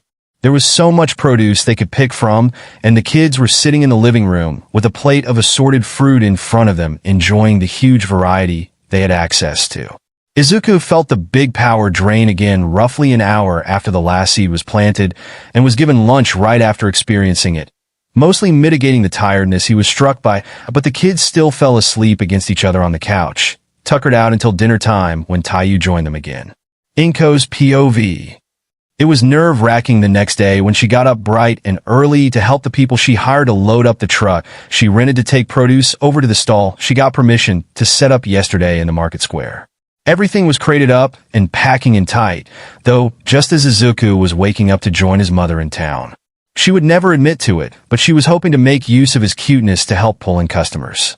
Once they had arrived, everyone got to work unloading the truck and parking it off in the free parking a few blocks down while the displays were set up. It was only by rushing and tiring herself out that she got everything set up right as the locals started showing up in the square to pick out things for the day's meals. Her totally unplanned weaponization of Izuku's cuteness was working like a charm. They had pulled a large group of locals in who were cooing at the little boy who was fighting hard to stay awake, having been up since 4 with his mother to prepare everything. Eventually, a housewife remembered there was produce at the stall too, and she did her shopping before she left, making sure to wave at Izuku on her way back home. This seemed to be a trigger, as most of the other people also grabbed a bag of mixed fruits and vegetables. Even with all of the inventory they had brought with them, everything was still gone by the time noon rolled around. Many of the people who had bought something in the early morning had returned for more and cleaned them out. Thanking the ones still hanging around the booth, she told everyone that they would be back in the morning again tomorrow if they wanted to continue doing business with them, and pulled Izuku with her back to the truck, driving it to the rental agency and making sure to request the same people again for the same time tomorrow. This process repeated itself for the remainder of the week, with them accidentally discovering that if they didn't pick the entire plant, the part they harvested would grow back with reduced stamina cost just like normal within an hour. It greatly reduced their workload now that they didn't need to harvest the entire plant and replant everything every day. Izuku even had time to experiment with the tomato plant, seeing if he could grow different color tomatoes. Spoiler alert, he absolutely could, and seeing a rainbow tomato being chopped up and added to the sandwiches they ate for lunch was an interesting experience. The locals had begun talking about their produce now, and word had started to spread. Inko was pretty sure that a butler had shown up the day before she had to take a break to bring Izuku to his new school. She felt so lucky that Ochako was going to the same school and could help her look after Izuku and prevent him from being bullied again, that she handed the girl a small bag of mochi when her own mother wasn't looking, and held her finger up over her lips to shush the little girl who was gearing up for an appreciative screech. On her way back home, she picked up some meat for dinner and was enjoying the peace and tranquility of the countryside when she noticed a very expensive-looking car parked out by her front gate. The same man she thought looked like a butler from the day before waiting patiently beside the car, giving her a polite bow before opening the door to the back seats. Inko then saw what might be one of the most beautiful women on the planet step out of the vehicle before reaching back in to help a small girl who looked very much like her out as well and started fretting about what could be going on while the pair made their way over to her. Hello, Mississippi. I am Yajirosa Ko, and this is my daughter Momo. We apologize for showing up without notice, but our employee brought us some delightful produce that we just had to get more of if at all possible. The now identified woman said, causing Inko to tilt her head to the side and bring a hand to cup her chin, something she picked up from watching Izuku doing his analysis, as she felt the name was familiar. That shouldn't be a problem. Wait, Yajirosa? The support company Yajirosa? Where are my manners? Please come inside, and I'll get you some tea while we chat, Inko said, realizing who exactly she was talking to pretty quickly and defaulting to being a good host. Oh, that would be lovely, and please call me Ko. I'm here not as a businesswoman, but as a mother trying to get snacks for her family, Ko said with a smile that radiated a kind of motherly love that Inko could get behind. Follow me then, Ko-san. We may need to wait a short while to pick anything, so I'll get you that tea and explain our operation here, small as it may be, Inko said while leading the two into her home and towards the couches. Putting a kettle on to boil and preparing her preferred tea leaves for the week. It was a green tea variety, and yes, she would freely admit to picking it this week because of Izuku and Achiko-chan's name pun. It's surprising that you heard about our produce. We've only just started selling it last week. One of our butlers in charge of procuring food supplies said he had heard a rumor about unbelievable fruits and vegetables being sold in a nearby small town. He decided to follow up on it and found your stall yesterday. Said he tried the sample you gave him and brought home a little of everything for us to try. It was all quite delicious. Momo especially loved the peaches. She paused to chuckle. I didn't even realize it before. Dear Momo loves her momos. Ko then cracked up, unable to keep up her posture or manners at her own little joke. Momo's little face growing red as she pouted indignantly at her mother's antics. Several moments later, Ko recollected herself. Apologies. I just caught myself off guard. No trouble. It's nice to see that you have a funny side to go with the whole rich family persona you've got going on, Inko said as she moved the now steeping teacups onto a tray and brought them back to the living room. Here you go. It's nothing special, but my son made a new friend recently, and their names are upon a green tea, and I just had to have some. We might be able to grow our own tea leaves soon if it turns out that's something he can do. Inko began muttering to herself towards the end there, lost in the possibilities of her son's quirk while the two guests watched her, intrigued by her comments. You want to grow your own tea trees? It might take some time to see any turnover from them. They do take quite a while to establish and begin the process of harvesting, Ko said as she sipped her tea elegantly, Momo mirroring her on her right. But what's this about it being something your son can do? Is he a gardener? Oh, I was muttering, wasn't I? Inko said bashfully as she rubbed the back of her head, another thing she'd picked up from Izuku. I guess that's not entirely inaccurate. Izuku's quirk lets him accelerate the growth of plants that he personally plants to suit his needs. He could set up a tea tree grove in a single afternoon and have them reach maturity the same day. I'm just not sure how the leaves would turn out, as we haven't done much testing with the whole to suit his needs bit yet. He just manifested his quirk last week after all. The produce we've been selling was just from him testing his new quirk out. Congratulations are in order then. It's always a happy occasion when a child gets their quirk. So your son must have turned 4 recently? He's not much younger than my little Momo, Ko said with a fond look on her face, obviously remembering either her own quirk manifestation or her daughter's. No. Izuku is 6, he'll be 7 in July. He was misdiagnosed and thought he was quirkless until last week. He had to spend some time in the hospital, and the attending physician let us know that he had a quirk dealing with nature, so we moved out here partially to help him figure out his quirk as the hospital's analyst on site was on vacation. We planted a garden and the foliage out front the day after we moved here last week, and figured out some things about his quirk on our own before seeing the local quirk specialist here in town yesterday. Inko explained. The Yajirosa women happy for her and her son at the good news. So you're saying he needs to be here to grow the vegetables and cause the fruit to mature? Ko asked, happy that she could get more of the incredible produce before the end of the day. No, we could harvest it now, Inko said, causing the other woman to gain a confused look. Izuku's plant growth acceleration is passive, It's always being applied to the things he plants. No, the reason I said we might need to wait until later is because his quirk uses his stamina to speed up the growth rates, and he's at school. It's a half day today as it's his first day, so he'll be getting out and walking home with his new friend in a couple of hours. In the meantime, would you like to see the garden? We could pick a couple of peaches or apples, and it shouldn't affect him too much. Momo's eyes practically sparkled at this. Yes, please. I'd love to see the garden and possibly try a fresh peach, she said, placing the teacup on the tray in front of her and bouncing to her feet. The action causing her mother and Inko to coo at just how cute she was being. It would seem my daughter has spoken for us.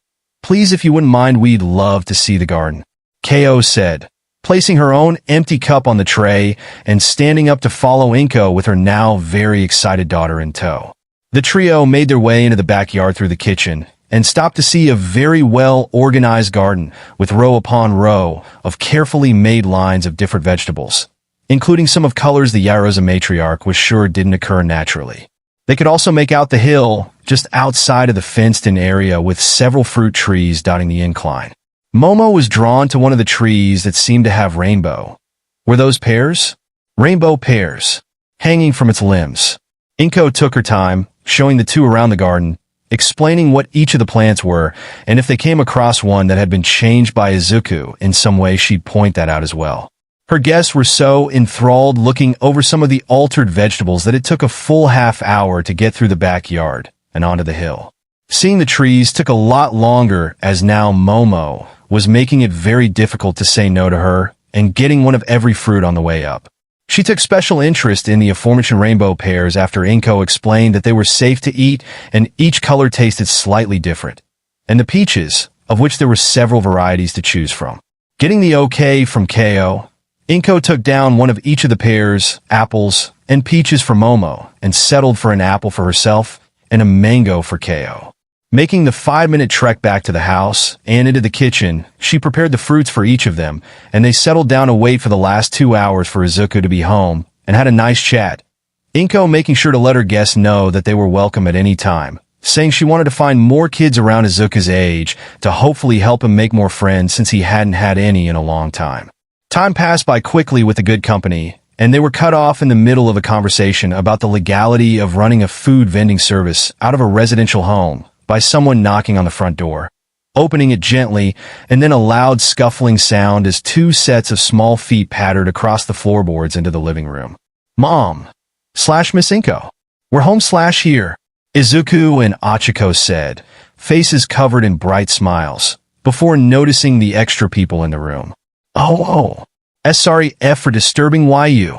Chako-chan and IW were going to check the garden, Izuku said, his stutter coming back in the presence of strangers. Yeah, Miss Inko, we're gonna go see the plants and see what else he can grow, Achiko said before bowing to the guests and pulling Izuku down with her. My name is Uraraka Achiko / Midoriya Izuku. Pleased to meet you. Oh my, what good manners you both have. My name is Yaoyorozu Ko, and this is my daughter Momo. She is right around your age, the woman said, prompting the 2 children to turn to her daughter. Yes, hello, I am Yaoyorozu Momo, and if you wouldn't mind, I would like to accompany you. I'd very much like to see your quirk in action, Momo said, and anyone looking at her would swear there were sparkles radiating off of her very being at the thought of spending time with people her own age and possibly making new friends. If it's alright with Inko, I don't mind, just don't get hurt and stay nearby, Ko told her girl, content to sit with Inko and talk for a little longer before they would go out and collect some produce with one of their kitchen staff who would be arriving shortly with a van to transport it. Inko watched as all 3 children turned on the puppy dog, eyes at her in what could only be described as a critical hit of cuteness before shooing them out the door with a hand wave and turning back to Ko to continue chatting. The kids bolted for the door and made their way to an empty plot. Izuku POV. Okay, Chako-chan. What did Kyabe-kun say about that plant he wanted to see? Izuku asked, clearing a section of ground before thinking about it again and grabbing a flower pot and filling it with soil and getting some mulch ready to go on top like the worker said at the flower shop to help keep water in. He said it looked like a tulip, but it glowed brightly enough to use as a lamp. Achiko said, a bright smile on her face as she recounted what their classmates said about the flower. He bet Izuku he couldn't grow. Only, I don't know what a tulip looks like, do you?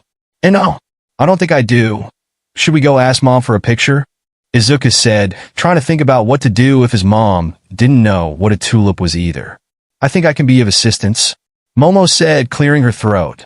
She pulled up her sleeve and put on a look of intense concentration, a bit of her tongue sticking out without realizing it.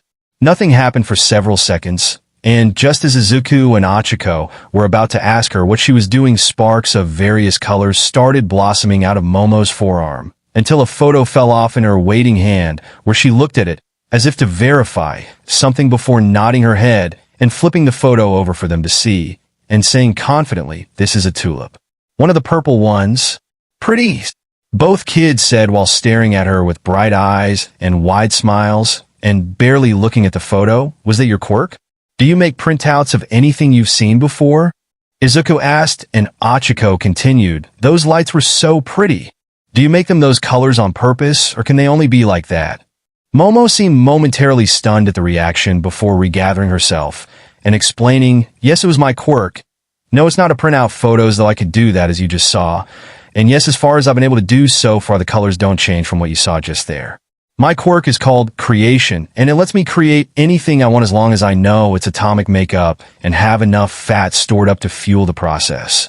"That's so cool," two of the three present cinnamon rolls shouted, this time causing Momo to step back from their enthusiasm. She barely managed to stop herself from falling over before Izuku was in her face. "Your quirk is so cool. How much can you make at once? How quickly can you make stuff? Can you make things while moving?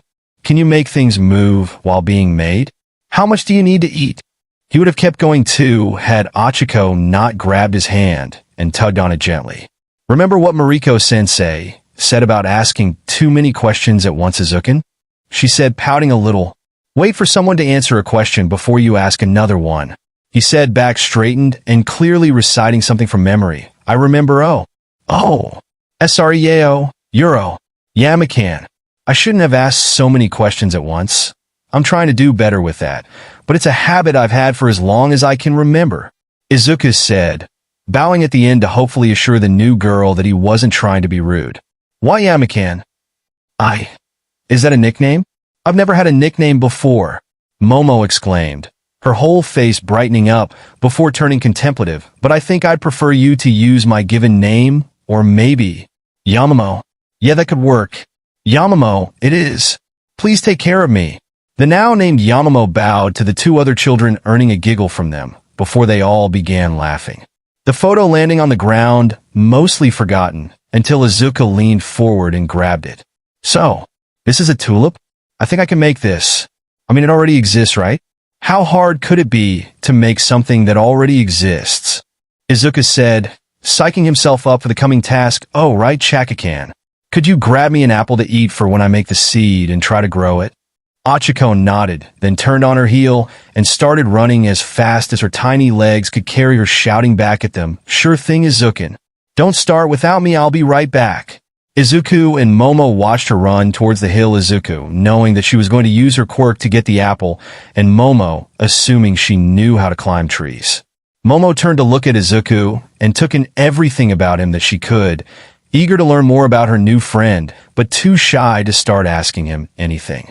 She was still staring at him when he finally turned to her. "Yamamo, what do you want to do when you grow up?" "I want to be a hero, just like All Might," Izuku said, determination burning in his eyes as he spoke. Momo had never thought about her future before. She was always so busy with studying everything she'd need to know to use her quirk and making sure that she excelled in all of her private classes that she'd never had time to consider what she'd use all of that knowledge for when she became an adult. She would need to think about it for now, and she told her new friend. She had friends now. As such. "That's okay, Yamamo. You don't need to know about it right now. We're 6. We have lots of time to think and plan and get ready for our dreams. Now let's see about this tulip thing," Izuku said, trying to encourage his new friend. He had friends now, and get back to what they came out to do now that he could see Chakakan coming back into the yard waving at them. "Okay, so it's a small, black, oval-shaped seed. It grows up to look like one of these tulips, and it glows bright enough to use as a lantern. He had to look up what a lantern was at school. He thought it was really cool that there was a plant that could glow that brightly and wondered where he should place it later. He closed his eyes and searched deep inside himself, feeling around for the core of his quirk like the doctor suggested when he wanted to try to make a seed with his quirk instead of just growing an available seed. He found it nearly instantly. It was a green ball just below his chest that seemed to do the thump-thump thing his heart did. He could feel the energy inside it, waiting to be used, waiting to create something, to grow anything he could want to grow. He gently pulled on the energy, willing it towards his open palm, imagining the seed and the description he was given, and felt the energy being drained. The two girls watched as his chest glowed bright enough to be seen in the midday sun and saw the glow moving up and down his arm towards his hand until it pooled in his palm. The glow grew brighter until they almost had to close their eyes to shield themselves from the light when suddenly it vanished, replaced by a tiny black seed no bigger than a grain of rice. Izuku opened his eyes and stared at the seed in his hand. He'd be jumping for joy right now at his first ever seed he created on his own if he didn't feel so tired all of a sudden. Luckily for him, Chakakan saw him start to fall, and she reached out and grabbed him, her quirk activating and allowing her to hold him over the ground long enough to move him under a tree and lay him against the trunk for support before handing him an apple and taking the seed from him so he didn't drop it. She also handed an apple to Yamamoto and brought the one she grabbed for herself to her mouth to take a bite. She'd be happy to tell anyone that these were her second favorite treat after mochi now. Izuku managed to force himself to eat the apple instead of taking a nap like he so desperately wanted, his body refilling with energy as he ate and feeling just about back to full energy when he was left with just an apple core. He stood up and got the seed back from Chakakan and put it in the pot, then sat down beside it and held his hand over it while he reached for his quirk again to speed up the growth process. All three children watched as the new flower sprouted up from the dirt before Izuku remembered to add mulch and got it in just as the stem began to rapidly grow, bud, and then flower right before their eyes. A beautiful turquoise tulip sat in the flower pot now, not glowing just yet, but Izuku could still feel it drawing energy from him. Just when he thought he'd messed up because he was pretty sure one flower shouldn't tire him out so badly, the petals and stamen began glowing. A gentle light that could barely be seen under the sunlight, but it was there nonetheless, and it only grew brighter over the next 5 seconds when his quirk finally stopped feeding the flower energy. He leaned back far enough for the girls to get a closer look at it. Chakakan was staring at it with a big smile and happy eyes, while Yamamoto was staring at it with wide eyes and an open mouth. Why did she look confused, he wondered. Okay, I'm a little tired after growing that one. It took about as much energy from me as growing a row of normal vegetable plants from their own seeds. Creating the seed for it took almost as much energy as when my quirk first activated and I grew the plants out front all at once though. I need to find a way to build up more stamina. Maybe swimming or running of year Msathazir good for stamina training. His words became less and less coherent the longer he spoke before he felt Chakakan's hand grab his again, and he slowed to a stop. Izuku, we should show your mom the new flower you grew. She's going to love it. It's so pretty, the brunette said as she picked up the flower pot in her other hand and helped Izuku stand up. Yamamoto having moved to his other side in case he needed more support walking again like before, and even when he seemed okay to move on his own, she still flung his arm over her shoulder and wrapped one of her own around his waist just to be sure. Her personal trainer had said this was the best way to support someone who was still able to stand upright, but couldn't walk on their own. She'd remembered it when she watched Chakakan move him earlier and kept it in the foreground of her mind, waiting to see if she needed to use it. The trio walked back into the house and came to the living room where the mothers were seated, Hoshi having shown up while they were out back.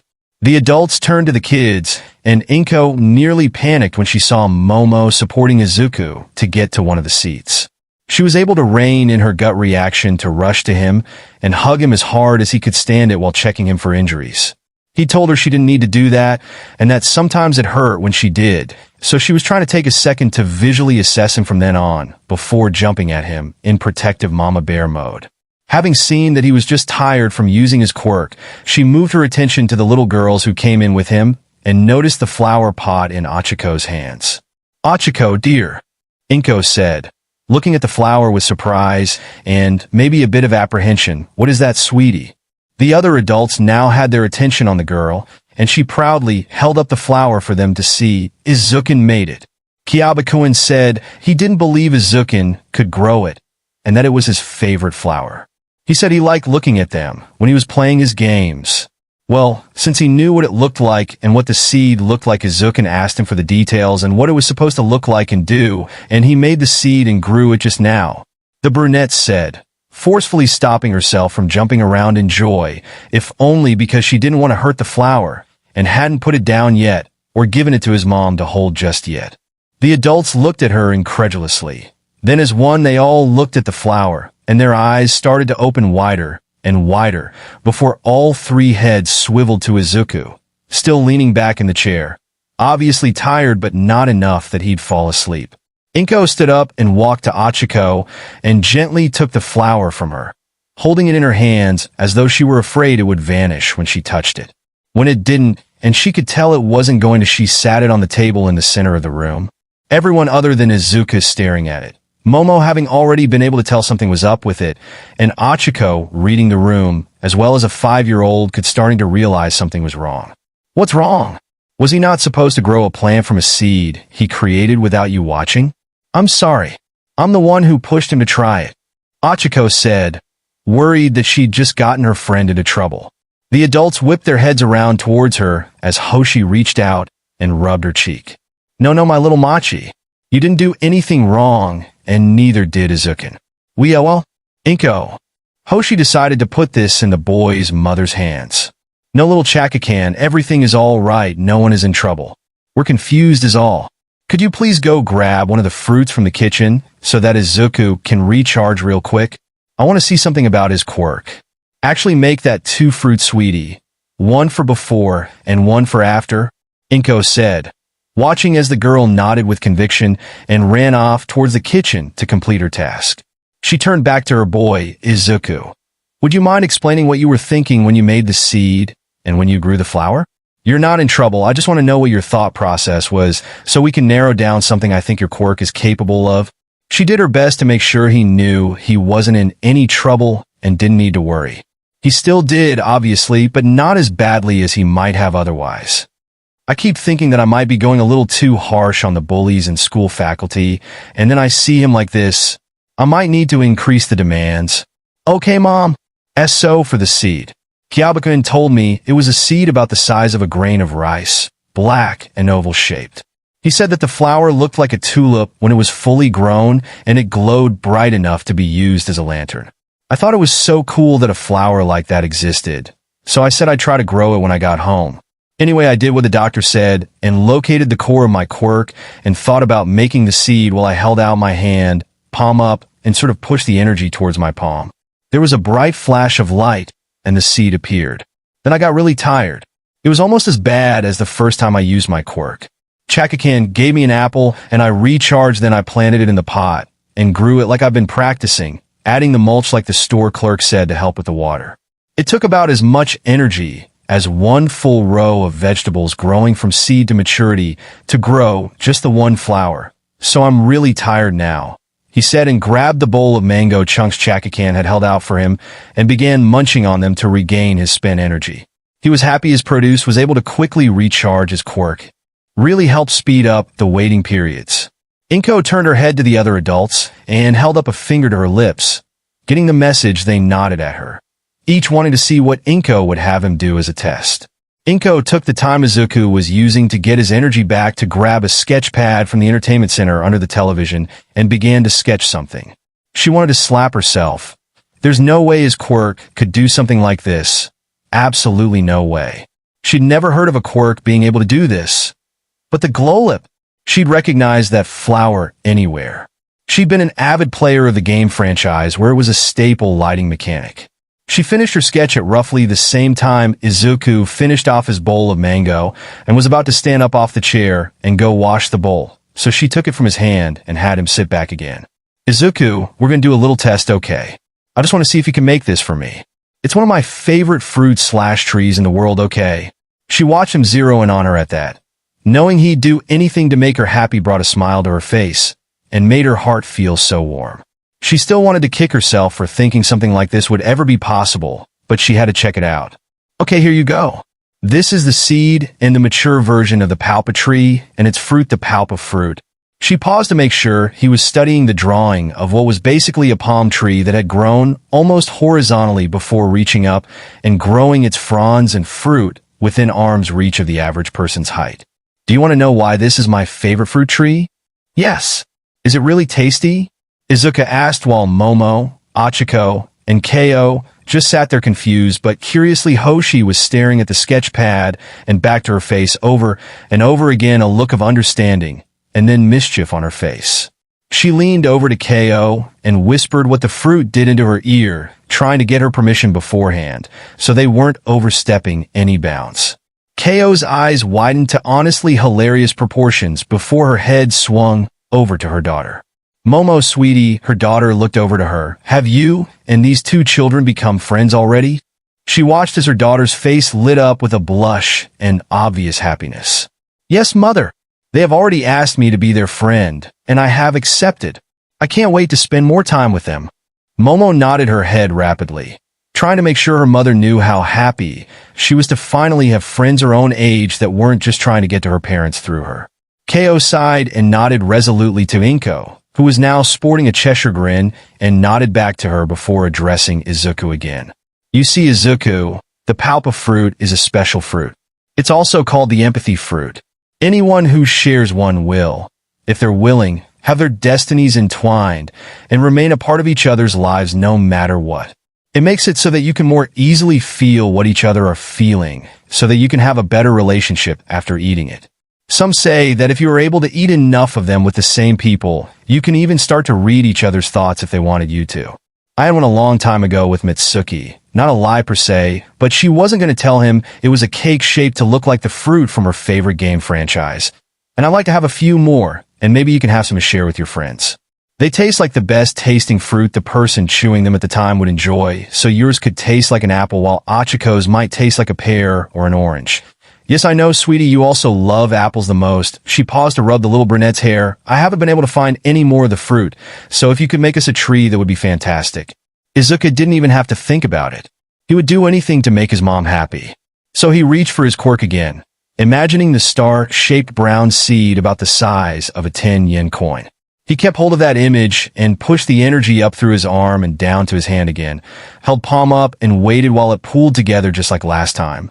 He felt about the same amount of time and energy be used up when his quirk cut off again, and he opened his eyes and looked down at the seed, exactly as described sitting in his hand. He gave it to his mother while she helped him lean back to eat some slices of apple this time. Noting that he wasn't as tired this time, but the difference wasn't all that much, still there was a difference, and that meant the quirk specialist was right, and his quirk helped him build stamina the more he used it. Inko held the seed up to her eye. Going over what she knew about it again in her head, she gained a glint in her eye as she showed off the seed to the two other adults and their kids.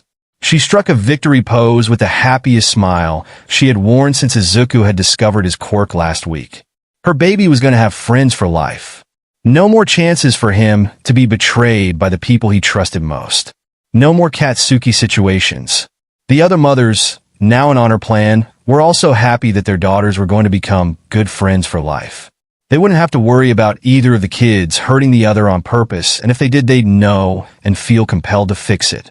Something none of them could have known, however, was that Izuku took his mother's words literally, as he usually did. They wouldn't find this out until about a week later, though. Izuku had finished off his apple slices now and was back to full energy again. He hopped down from his chair and brought his two bowls to the kitchen to be cleaned and headed over to his mother to get her attention. Now what, Mommy? Did you want to plant it? He asked, trying to finish helping his mom get the fruit she wanted so badly that she would ask him to make it for her. Oh, yes, sweetie. Let's go find a special place for this one, okay? Would you all like to come with us? It was a silly question. There's no way children were going to say no to playing outside, and there's no way Hoshi and Ko were going to ignore their curiosity at this time. The nods of affirmation she received had her leading the group outside again. The adults walked in silence while the children laughed and ran around to play, Izuku doing slightly less than normal because he wanted to save his energy for growing the tree. Inko found a spot, hidden in a thicket and between two boulders, still giving the tree ample sunlight if it needed it. It wouldn't, but it never hurts to be kind to your plants, but hiding it from anyone who wasn't actively searching for it. She dug a hole and had Izuku plant the seed, telling him which direction it should grow in to keep it well hidden, and then stepped back with everyone else to watch the show. They watched as the spot just below his chest began to glow, and he sat down and put his hand on the ground nearby. The glow then began traveling up and down his arm, coursing towards his hand again before seeming to pool there, not moving towards the seed they planted but also not being reabsorbed back to his core. Just when Inko was going to step forward, assuming the seed was a dud, and had already begun chastising herself for thinking it was possible the energy pulsed down towards the seed buried underground. Izuku is sitting back now to support himself as Achiko handed him another apple which he gratefully started chowing down on. Nothing changed for several seconds, Inko becoming depressed again. Maybe she should go see a therapist at this rate. This can't be healthy. And then everyone's attention was caught as a small sapling broke ground and started growing up and towards the direction they had been hoping for. They watched as what looked like a nearly horizontal palm tree grew in a matter of seconds, the fronds splaying out in every direction before noticing small protrusions just below the bottom layer of leaves. The protrusions grew quickly, turning from the same brown color of the tree bark to a rapidly lightening green color, until finally turning a bright yellow/orange mixture and forming into a star shape. Izuku had a triumphant look on his face while Achiko just looked at the tree like it was the coolest thing she'd ever seen, and Momo had joined the adults in marveling the strange plant. Inko reached forward and plucked a single palp of fruit that had fully matured, seeing the protrusion already growing a new one in its place. Obviously, Izuku was making sure they had enough in case she wanted more. She led everyone back inside once Izuku had finished his apple and tossed the core into the underbrush. She took to opening the fruit and chopping it up for the kids to share, then sat a bowl in between them and plunked herself back in her own chair while the adults watched their kids take the first bite. The week that followed was eventful, to say the least. Inko hadn't let Izuku tell his classmates about the glowing flower or the palpa tree, and it had taken several minutes to explain exactly why it should be kept a secret. She couldn't have it be known that Izuku could grow plants that don't naturally exist. The best-case scenario is him getting taken for a government program, the worst being kidnapped and forced to use his quirk by villains. Once all three of the children agreed and understood that they couldn't tell anyone who wasn't already good friends with them, the message seemed to stick. Then Momo called with a surprise for them, asking if they'd like to join her and Achiko for a concert being held by a group or family sponsors. Izuku seemed excited about it, and Inko, after much needling, was told they wouldn't be a bother, agreed that it would be a nice way to have fun together. So she agreed, and Momo and her mother came to pick them as well as Achiko and Hoshi up for the drive over to the venue. The gig was for a group called Deep Dope, and because of the Yairo's a family name, they were all seated in the booth, overlooking the stage that was set up for family and friends, but was empty aside from a little girl roughly Izuku's age with purple hair and little string-like things hanging from her ears. Inko had decided that she was adorable. She also decided to find her parents, as she shouldn't be left alone with all the people around here. She was just about to ask the little one where her parents were when Keo beat her to the punch. "Hello, Kyoka. How are you and your parents doing?" she asked with a motherly smile. "Oh, Auntie Keo, we're doing great. Mom said that she really likes the studio, and I finally get to watch another concert they're playing," the little girl said, face lighting up when she recognized someone before taking in the others entering the booth. "Hi, Mama Can. I've missed you," she said while glomping the ravinet. "It's good to see you again as well, Kayaka-can. I can't wait to watch your parents perform again. It's always a pleasure," Momo said while returning the hug. She then introduced the other two children and their parents and got everyone seated. The show was phenomenal, a mix of hard rock, punk, and a bit of pop that you couldn't resist moving to. Kyoka became fast friends with everyone, and when the show was over she made sure to introduce her parents to the group as well. Needless to say, they received an invite over to the Midoriya household anytime they wanted with the promise of good food and another couple of friends her own age. Inko had also noticed that little Kyoka had a sarcastic streak already developing, and she knew a developing tsundere when she saw one.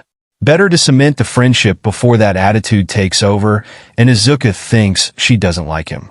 She made sure to hide from everyone when she cut up another palp of fruit to feed to the kids when all four were over at once a few days later. She was leaving nothing to chance with Izuku's road to recovery and making new friends, who all just so happened to be adorable girls his own age. The grandbabies would give her diabetes from the sweetness. It was when the Gyrus were leaving that she, Hoshi, and Ko noticed the issue. Bye Izuku. Bye Chakakan. Bye Yamamo.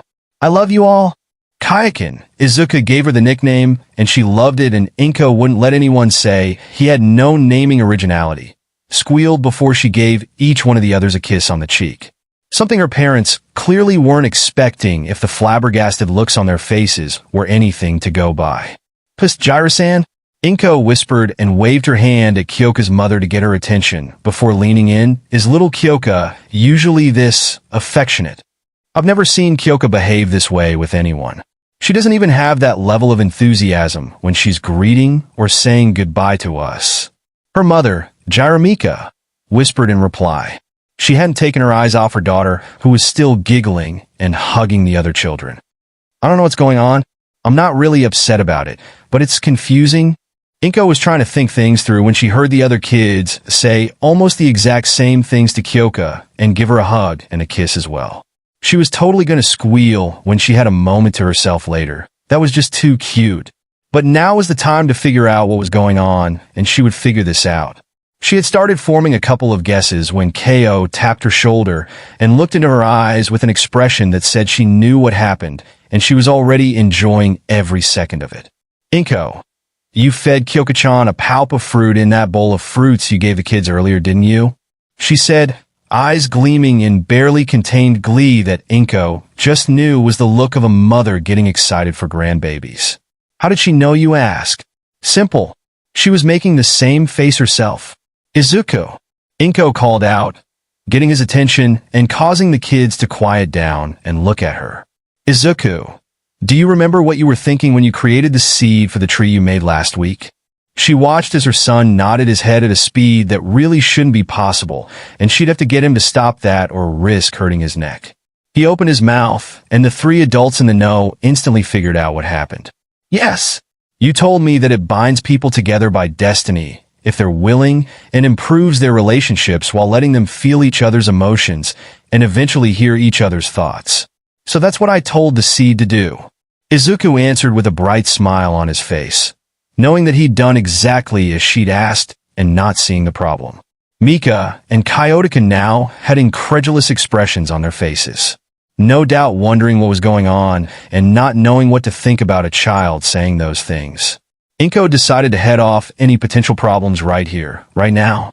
Mr. and Mrs. Gyro, how about I explain what just happened to you in the kitchen? Let the kids play for a few more minutes? Inko said while leading the two, still very confused parents into the other room while being watched by the other moms with picture-perfect shit-eating grins on their faces. This was prime teasing material for decades to come, and they all knew it and were ready for it. It didn't take long. Not even 5 minutes later, Ko and Hoshi heard a groan and a squeal coming from the kitchen where Mika came barreling out and gathered all of the kids into a group hug. The other moms saw no reason to not be a part of this, so they wrapped themselves around the little bundle of arms and torsos as well, shortly followed by Inko, who made sure to take several pictures of the activity first. I can't believe my daughter is basically married already, and I didn't even get to do the protective dad bit to scare her boyfriend or girlfriend. I was looking forward to that, Kyoka wailed, snapping the group out of their happy hug time. Inko was going to copyright that name, and prompting the children, sans Momo, to ask what married meant, as they'd only ever heard that their parents were married but had never had it explained to them before. Being married means you love each other and will be spending the rest of your lives together as a family. Inko said, consequences be damned, in regards to teaching 6-year-olds what it meant and basically confirming that they were in a relationship with each other now. By the way, Izuku, we need to make a new palpa seed later. This one isn't what I was talking about when I explained it to you. What do you mean, Mom?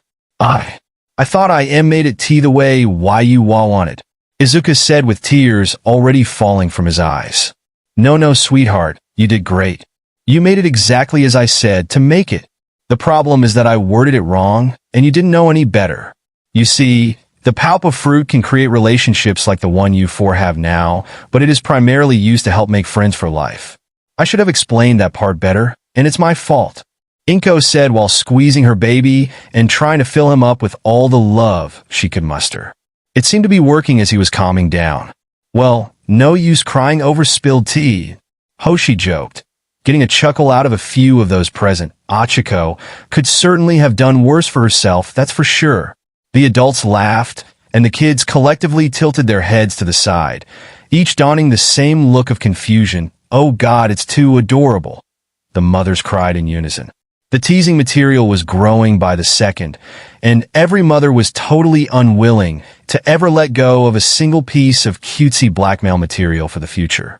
The 6-year-old group of future spouses, Inko was thrilled.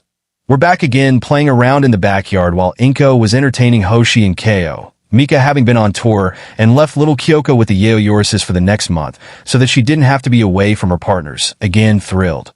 They had planted a new palpa tree on the hill that specifically elevated friendly relationships less than a day after the prior debacle. The kids vehemently denied it when Kyotika demanded Izuku make a new plant to reverse the effects of the original palpa fruit, none of them wanting anything to do with the notion that their newfound connection with each other would ever be anything less than what they already shared.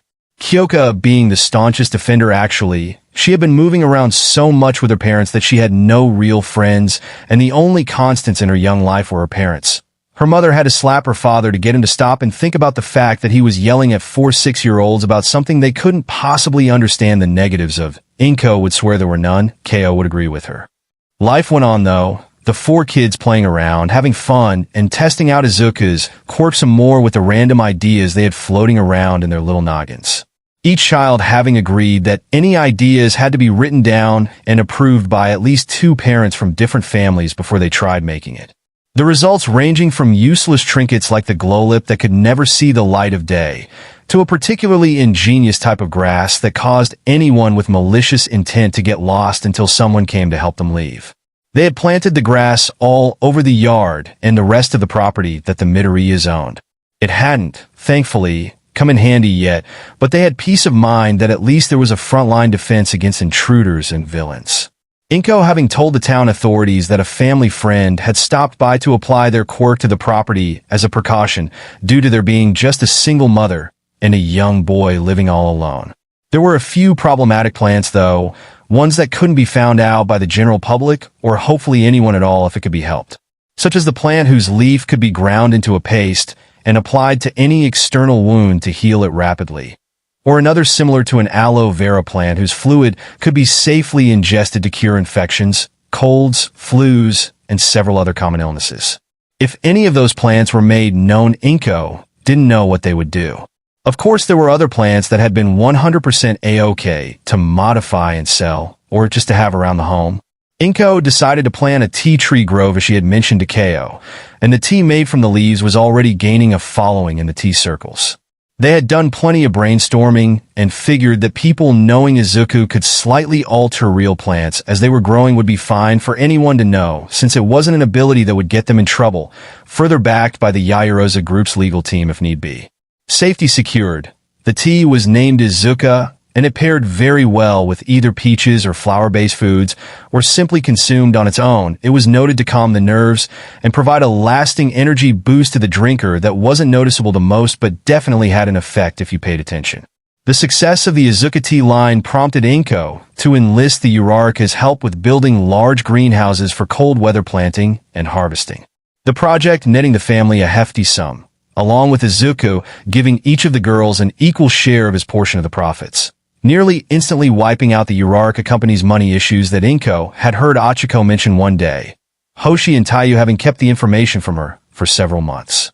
The tea, fruits, and vegetables they sold each day garnered so much acclaim in their small town that Inko had foregone the stall in the Market Street area and had started selling out of a newly constructed storefront, once again built by the Urarakas, to handle the daily sales.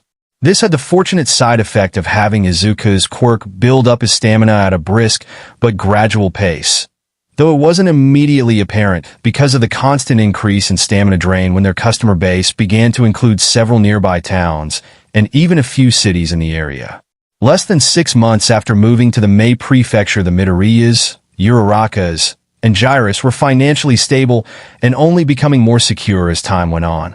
Momo had said that the monthly income she got from the tea sales from Izuku was good pocket change for her, which would have sounded conceited if it hadn't come from Momo, who didn't understand the notion that people would treat others differently based on how much money they had passed the business deals her parents took part in. The problem started, however, when Izuku gave Kyoko a flower for her 7th birthday.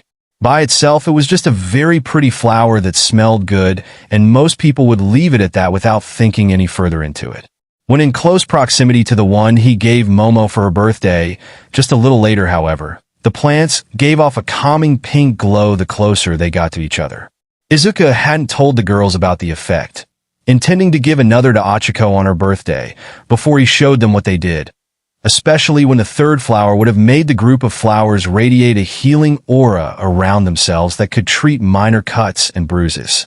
This wouldn't have been a big deal, as the number of times the flowers would have come in contact with each other while the kids were young and lived apart from each other would be near if not zero, Izuku had confessed later to believing.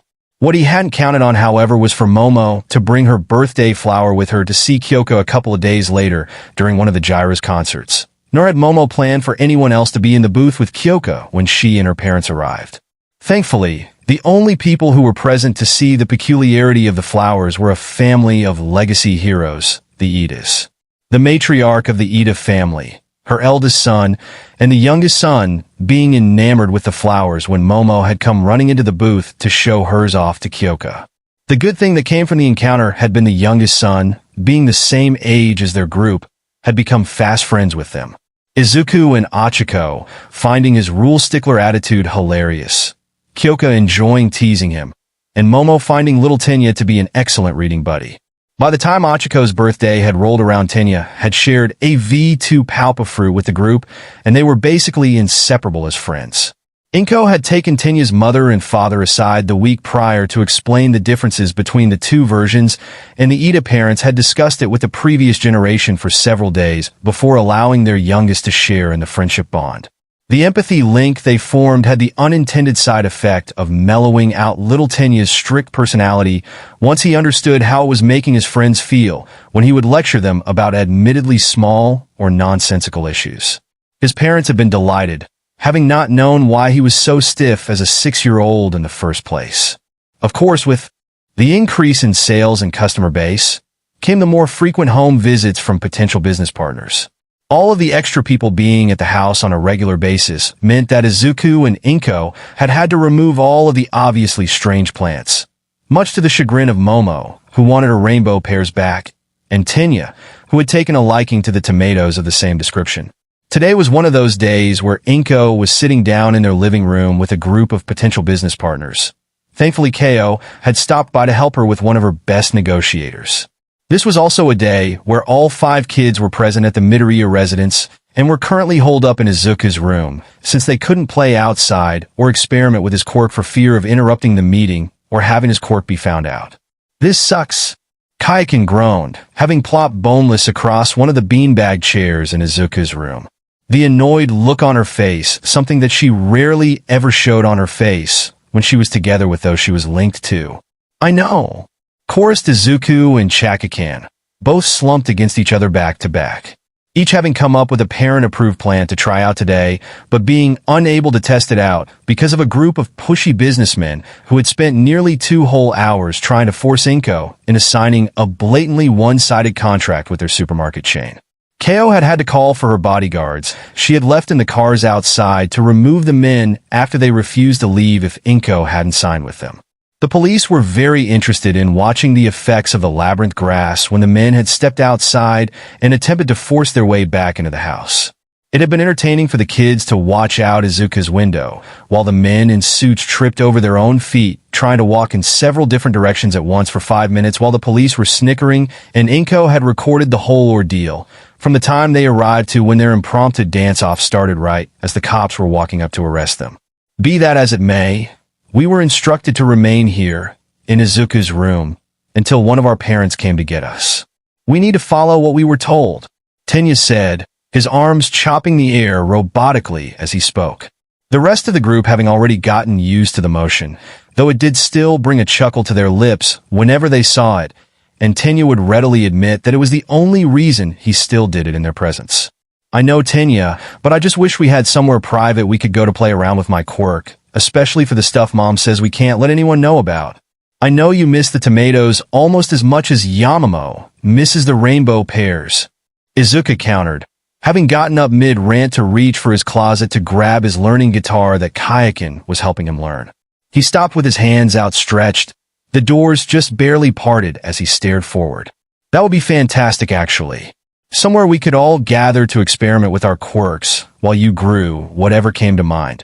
I could ask Father to prepare us a building on the estate for that, but it wouldn't help us unless we spent our time in my home instead of Izuku's, and his is closer to everyone's homes. Yeah. Also, I feel funny walking up to those big gates at your house, Yamamo. Not that there's anything wrong with your home. It's a very nice house. I'm just not used to such a big house, and you have several buildings to go with it. It's still strange to me now that I know my family was struggling more than they told me with money before Izuku helped us out.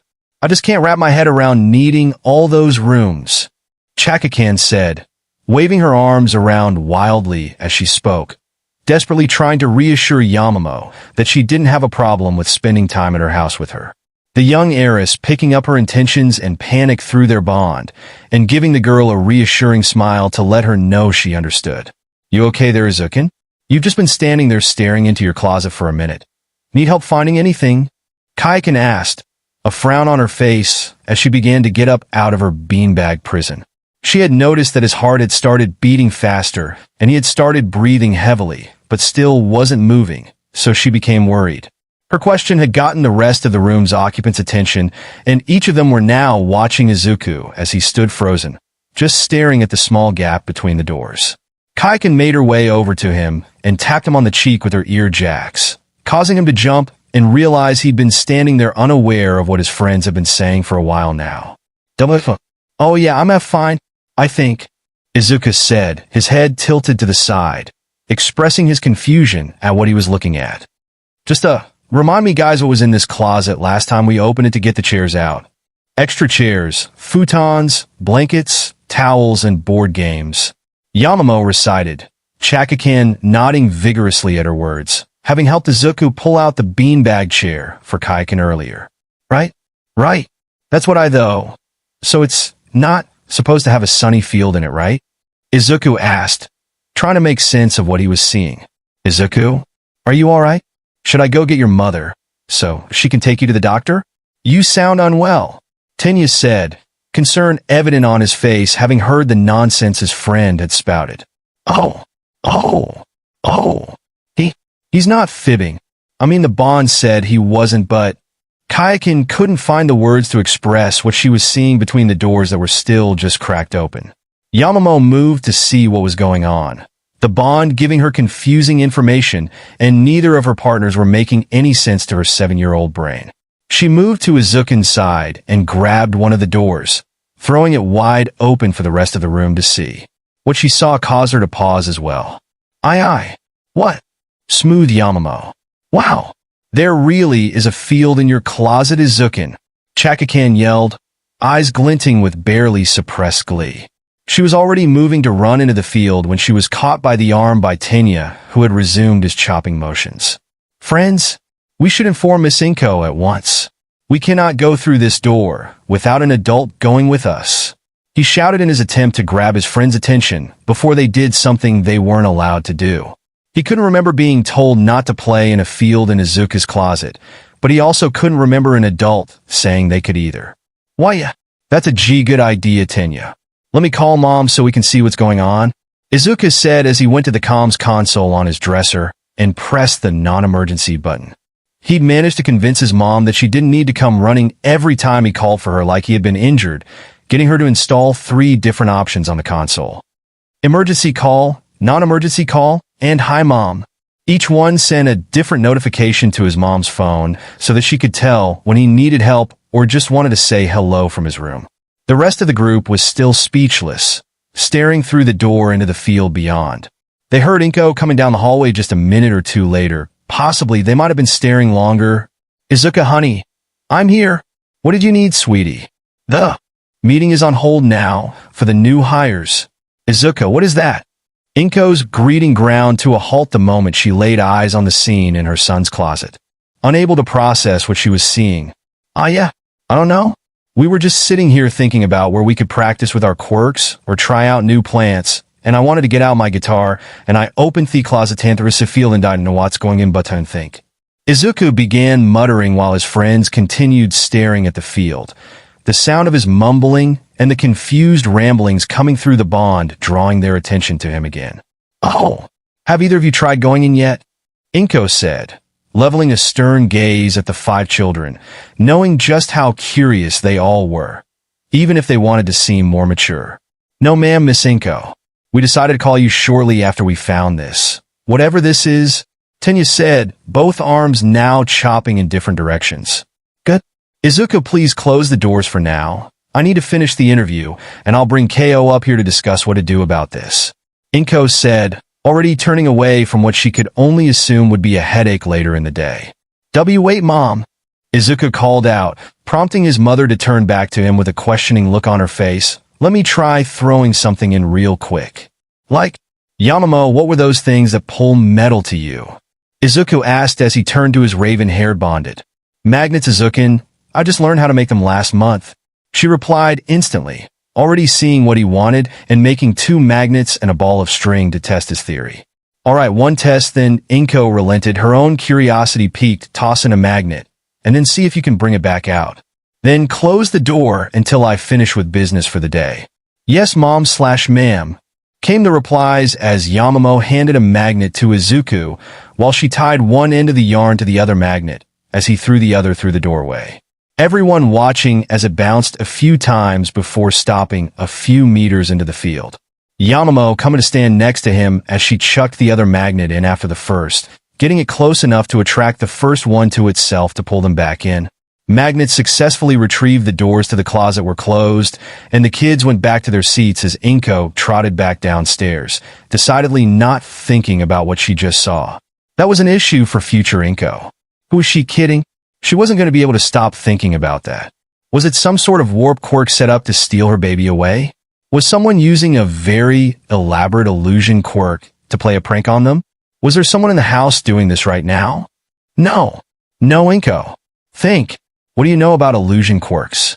The user almost always needs to be nearby to catch someone in an illusion, and that kind of thing would obviously be stopped by the grass outside. So possibly a warp quirk. She didn't know how to combat a warp quirk or how to defend against them. But it begs the question, why wouldn't the user just warp the kids away directly instead of putting an entrance to a field in a child's closet and hope curiosity gets the better of them? Scratch that. This is definitely a future Inko problem. Possibly a future Inko with help from a trusted employee of Chaos. Maybe a quirk specialist they can trust to not spread information? Inko did seem to recall the local specialist saying Izuku's quirk had another facet to it that he couldn't identify just yet. That's more than likely what's going on here. But why would his quirk put a field in his closet? Sometimes Inko feels like an idiot.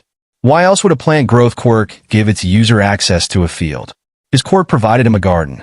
Okay, that's huge. And powerful. This needs testing. Maybe see if her phone's GPS works in there? Alright, the interview, that's still happening. Inko finished off the interviews and hired a couple of workers for the greenhouses that are feeding the storefront now, the workload having gotten too big for just herself and Izuku on the weekends. Having some extra hands there just to harvest and transport to and from the store and the growing areas would save so much time and effort. Not to mention her back. She isn't getting any younger. Business done, she brought KO up to Izuku's room to try to help sort out what was going on, giving her gal pal the short description of what they were dealing with on the way up. I'm back. Interviews are done, so we can try to figure this out, Inko said as she pushed open the door to find the kids still basically where she left them, chatting away together about new things Yamamo could make or if Tenya could get different effects from different types of orange juice. Is the field still there? Izuku got up to open his closet door, showing the room's occupants that the field was indeed still in his closet. He giggled at the thought. Nothing had changed as far as anyone could tell. There was still the trail on the ground from where the magnets were dragged out. Curiously, though, there was no dirt past the threshold. Inko walked over to the closet explaining as she walked her theory of this being Izuku's quirk, and that she herself would test if the field was safe before any child would be allowed in. She tentatively reached her hand out to see if she could feel any sort of barrier. She was surprised when she noticed there was one, effectively preventing her from entering. Izuku, honey, can you see if you can allow me access to the field? If this is your quirk, maybe it only lets in people you allow to enter. It was her only option after a brief consideration. If it didn't work, she couldn't allow her son to try entering the place before getting checked over by a quirk specialist they could trust to keep quiet. Sure, I think I can do that. It feels like, you know, when we go to the bathrooms at the train station and they have the red and green thing that you flip to show you're in the stall? It feels like one of those is next to your face in my head. You should be able to go in now. Izuku rattled off, growing more excited as he realized his quirk was more than he thought. He had so many ideas if the place was safe. Inko pushed again where the barrier was, noticing that her hand passed right through it, though it felt like she was pushing through a sheet as she made her way slowly through the door. Not noticing any trouble with her breath, nor was there anything else here that she could see, Inko brought her phone out, noting the lack of service. Her theory rang true when she saw that her GPS was saying she was out of the service area. Okay, this is huge. If my theory is right, my baby has a safe place to make new plants that no one else can access unless he lets them. Need to find out if he can move the doorway, though. I'd rather it be in an unused linen closet rather than the one holding all of the extra bed supplies and his toys for the kids, she thought. She made her way back into Izuku's room, noting that the feeling of pushing through a bed sheet was present going both ways. She nodded to KO to reassure her that it seemed safe before turning to Izuku. Do you think you can move the doorway? It would be more convenient if you could move the entrance to another door in the house that we don't use. Actually, wait a second. Put something inside before you do that to see if it stays when / if the entrance moves. Izuku put one of the magnets from earlier inside before.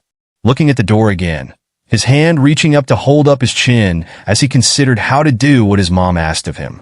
He eventually had a look come across his face like he'd had an idea and closed the doors to the closet, his eyes closed in concentration. He opened his eyes at the same time as he opened the closet doors again, allowing everyone to see that the field was no longer there and all of his stuff was back. The look of wonder on his face made Inko feel like someone was squeezing her heart and her ovaries, but she'd already decided not to have another child, mostly because she wasn't sure she wanted another relationship. Inko led the group to a spare linen closet, removing the extra towels from the shelves before closing the door again. Moving aside as Izuku reached forward and opened the door, the field coming back into view, the magnet in roughly the same place relative to where they were now. This was fantastic. She asked Izuku to try to reopen the door in his closet again, while this one was still open, hoping that he could open multiple doors into the field so that they could test what happens when someone is in the field when a door closes. Izuku runs off with her hot on his heels, making sure the others stayed at the primary entrance to watch what happened. Long story short, he could open another door. It looked like an exact replica of the door he created the portal with got spawned in the field next to the already open one. Inko walked in while everyone else watched and had Izuku close the portal in his bedroom closet, watching with everyone else as the door faded from view from within the field space as she moved back through the door into the hallway. There's one more thing I want to check, but we need to be at one of your homes to try it out. How about tomorrow we go visit Chakakan at her house and see if we can open another door for her at her place? If it works, we try again at the Yaoyorozu estate, Kayakin's house, and Tenya's house. Actually, are all of the kids able to go inside, and did you have to set it that way, or were they automatically allowed? Inko addressed the group before looking at her son as she finished speaking, asking for the information. They were all allowed from the beginning. I think maybe because of the empathy link, he said, unsure of his guess. Inko nodded yes, that's what I thought too. It seems you might be able to manually add people to the allowed list like you did for me, but anyone linked to you through your links or bonds will be able to access the field regardless. That is fantastic. It's like you have a safe house you can access anywhere you can find an unlocked door. Happiness now radiated off of Inko. If there was no limit to the number of doors he could have access points in, then he could potentially carry around a collapsible doorway in his hero gear that would give him a safe place to hide during missions. Plans made for the next day, the kids were allowed outside to play again. Inko having asked them to hold off on exploring the field for the night to give her time to plan for contingencies. The next day saw a new portal open at the Uraraka's home with her and her parents gaining access to the safe space and a quick ride to the Yairozu estate to do the same there. The following day saw portals being opened in the Jairu abode and the Ida home. All family members having access granted to them on the stipulation that no harm be done to the plants that would inevitably fill most of the area and to abide by any signage for restricted areas in the case of potentially harmful plants. Izuku had been watching a pre-Quirk era cartoon with his friends and bonded about a team of heroes called the Justice League, and he had been interested in a plant he saw in the show, but said it was way too dangerous for anyone to go near as is, and he didn't have the stamina to make the seed, yet anyway, but wanted to warn people that it was going to show up in the future. Something interesting Inko noted was that the area in the field seemed to be growing. The sunny sky and rich earth growing to cover more of the void as the days went on. Presumably the size of his garden was tied to his stamina as well. They would have to operate on that theory, as all of the adults agreed, bringing any Quirk specialist anywhere near Izuku was a bad idea. As a byproduct of Izuku constantly feeding stamina to the plants that were harvested several times a day for the store, he had figured out how to stagger stamina usage when creating seeds, making it far safer to make new seeds when he had to operate at roughly 50% stamina for most of the day, his teachers being made aware that he would be a little tired for a while as his Quirk was being used at home until he built up his stamina reserves to a point where the drain wasn't noticeable or posed a danger of sending him to the hospital again from overuse. Another month passed like this as Izuku was allowed to experiment more liberally now that he had a safe place that wasn't accessible by any prying eyes when the group found a new friend. Or rather a new friend was hoisted upon them by some mildly unpleasant parents. Inko didn't like the feeling they gave her. They had shown up at the door to buy tea leaves directly from her and had gently nudged their daughter to go play with the kids in the backyard while the adults talked. The poor little girl had such a confused look on her face as she made her way into the yard to introduce herself. The kids had adopted her into their circle almost immediately, Izuku having asked about her Quirk, and when the girl flinched away before giving them an obviously fake answer while cowering away from them, that was all it took for her to be brought into a hug pile. Izuku ran into the house to ask his mom to help him grab something from his room. Inko getting his message instantly and asking for forgiveness from her guests as she followed her son upstairs and into the garden so they could chat. Izuku filled her in on what had happened and asked if they could share a V2 palpa fruit with her to see if it can help them find out why she was so scared. Inko agreed without too many extra questions, not allowing herself to let a child possibly go back to an abusive home if she can help it, especially not if it's a Quirk issue.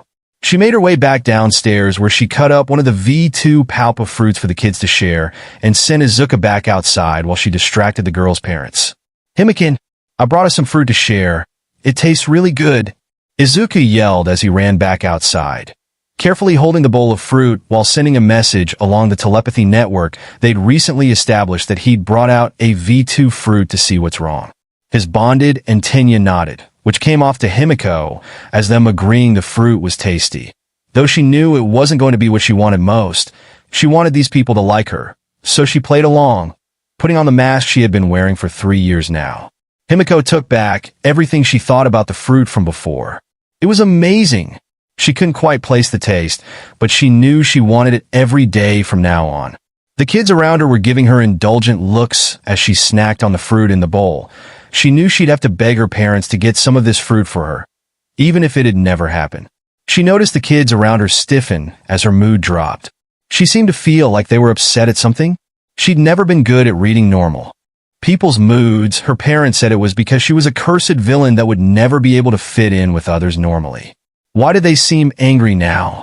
She could feel the childlike rage wafting off of them all, each with a pout on their faces as they attempted to keep chatting with her. She couldn't help but feel confused. Why were they mad? Was it something she'd done? She had tried so hard to seem normal, though. Well, I guess I really can't have normal friends, just like Mom and Dad said. Monsters don't have friends. Himiko, you're not a monster. What was that? Your mom and dad are bad people. Yes, super bad people. I should tell Mother about this. She can call her detective friend to check this out. Yeah, I can call our detective friend too. His name was Sakachi.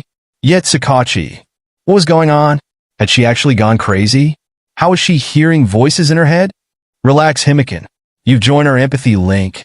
Yes, welcome to the group. Please take note that you cannot tell anyone not in the group about the group. Somehow, she felt someone making robotic motions with their arm when she heard that one. Looking up, she saw the blue-haired boy chopping his arms up and down repeatedly while looking at her. Wait! The voices in her head. It was them. Yeah, it's us, Himiko. We added you to our link because you seemed upset earlier, and we wanted to know why. Your parents are super bad, the brown-haired girl said, while waving her arms over her head. Himiko thought it was cute. Okay, now that you know about the link, you can just think what you want to say to us, and we'll hear it. Can you please tell us what scared you so bad earlier? We promise not to think badly of you. Quirks are weird, but there's no such thing as a cursed quirk. The green-haired boy thought. To her, his emerald eyes boring into her own amber eyes with a deep sincerity that she'd rarely seen on adults. Never on a child her age. Why you promise? She didn't know why she thought she could tell them about her quirk. What made her a monster? But she felt like they wouldn't turn on her like all of the others. Himiko and I was treated really badly by everyone around me too when people thought I was quirkless. Everyone around you, right now, only wants to help you, but we need to know what's wrong first. The boy said, his eyes still showing deep concern. I like blood. It looks super cute and tastes so good. My quirk lets me look like other people if I drink their blood. My mom and dad said I was a monster the first time I saw blood when a little birdie got hurt, and I brought it to them to see how cute it was. I just wanted to help the bird and clean all the blood off of it. Himiko said as she began crying. The group instantly moved in to hug her from all sides. So, your quirk lets you transform into others when you drink their blood, right? The green-haired boy asked. Himiko nodded in response, still crying too hard to vocalize anything and unable to string together enough words in her head to respond there either. Okay, I got it. Wait here, the boy said, smiling from ear to ear before running off to a little shed in the corner of the backyard. Himiko thought he was super cute too. The others laughed a bit at that. Himiko pouted at them. What? It was super cute. We're not laughing at you, Himiko. Izuku is super cute, the girl with the stringy ears thought to her. Yeah, we're not going to make fun of you for telling the truth, the cute brown-haired girl explained. While I am not a part of their deeper bond, one can agree that most of the things Izuku does are cute, the blue-haired boy added. Very cute. The black-haired girl heaped on at the end, her face turning a bit pink. Oh no, they're all super cute. Himiko thought to herself. Wait, no, they're all blushing. She thought it to them too. The blonde girl plopped down onto the ground and began twirling her finger in the dirt so that she wouldn't have to look at everyone. The purple-haired girl rubbed her back in calming circles. It helped a lot. Himiko heard footsteps coming closer and raised her head as Izuku made it back to the circle, holding what looked like an orange. Why do you have an orange? Oh. My quirk is weird too. I can grow plants really fast. Any plant. Don't tell anyone about that last part. You look super serious for the last part there. How does that look super cute too? Himiko thought. And they heard that too. Izuku blushed before continuing. Anyway, when we figured out what my quirk did, one of my first experiments, made these. He gestured to the orange in his hands, blood oranges. I thought that meant they were filled with blood instead of orange juice like normal oranges. He turned his head away while blushing harder, obviously embarrassed about the memory. Wait, Himiko thought, why you made a fruit filled with blood? This was too good to be true. She needed to know if it was real. She reached her hand out and Izuku placed the orange in her palm. She studied it closely before moving to puncture it with her thumbnail. Be careful. Remember that it's filled with blood instead of orange juice, so it might make a mess. Here, let's go into the shed. It has a sink. Izuku thought to her as the group moved her into the shed to try the orange out of sight of her parents if they happened to look out the door. Now that they were hidden away, and Tenya had placed a step stool so that she could stand over the sink, Himiko peeled open the orange, watching with wide, fascinated eyes as blood began leaking out around her nails.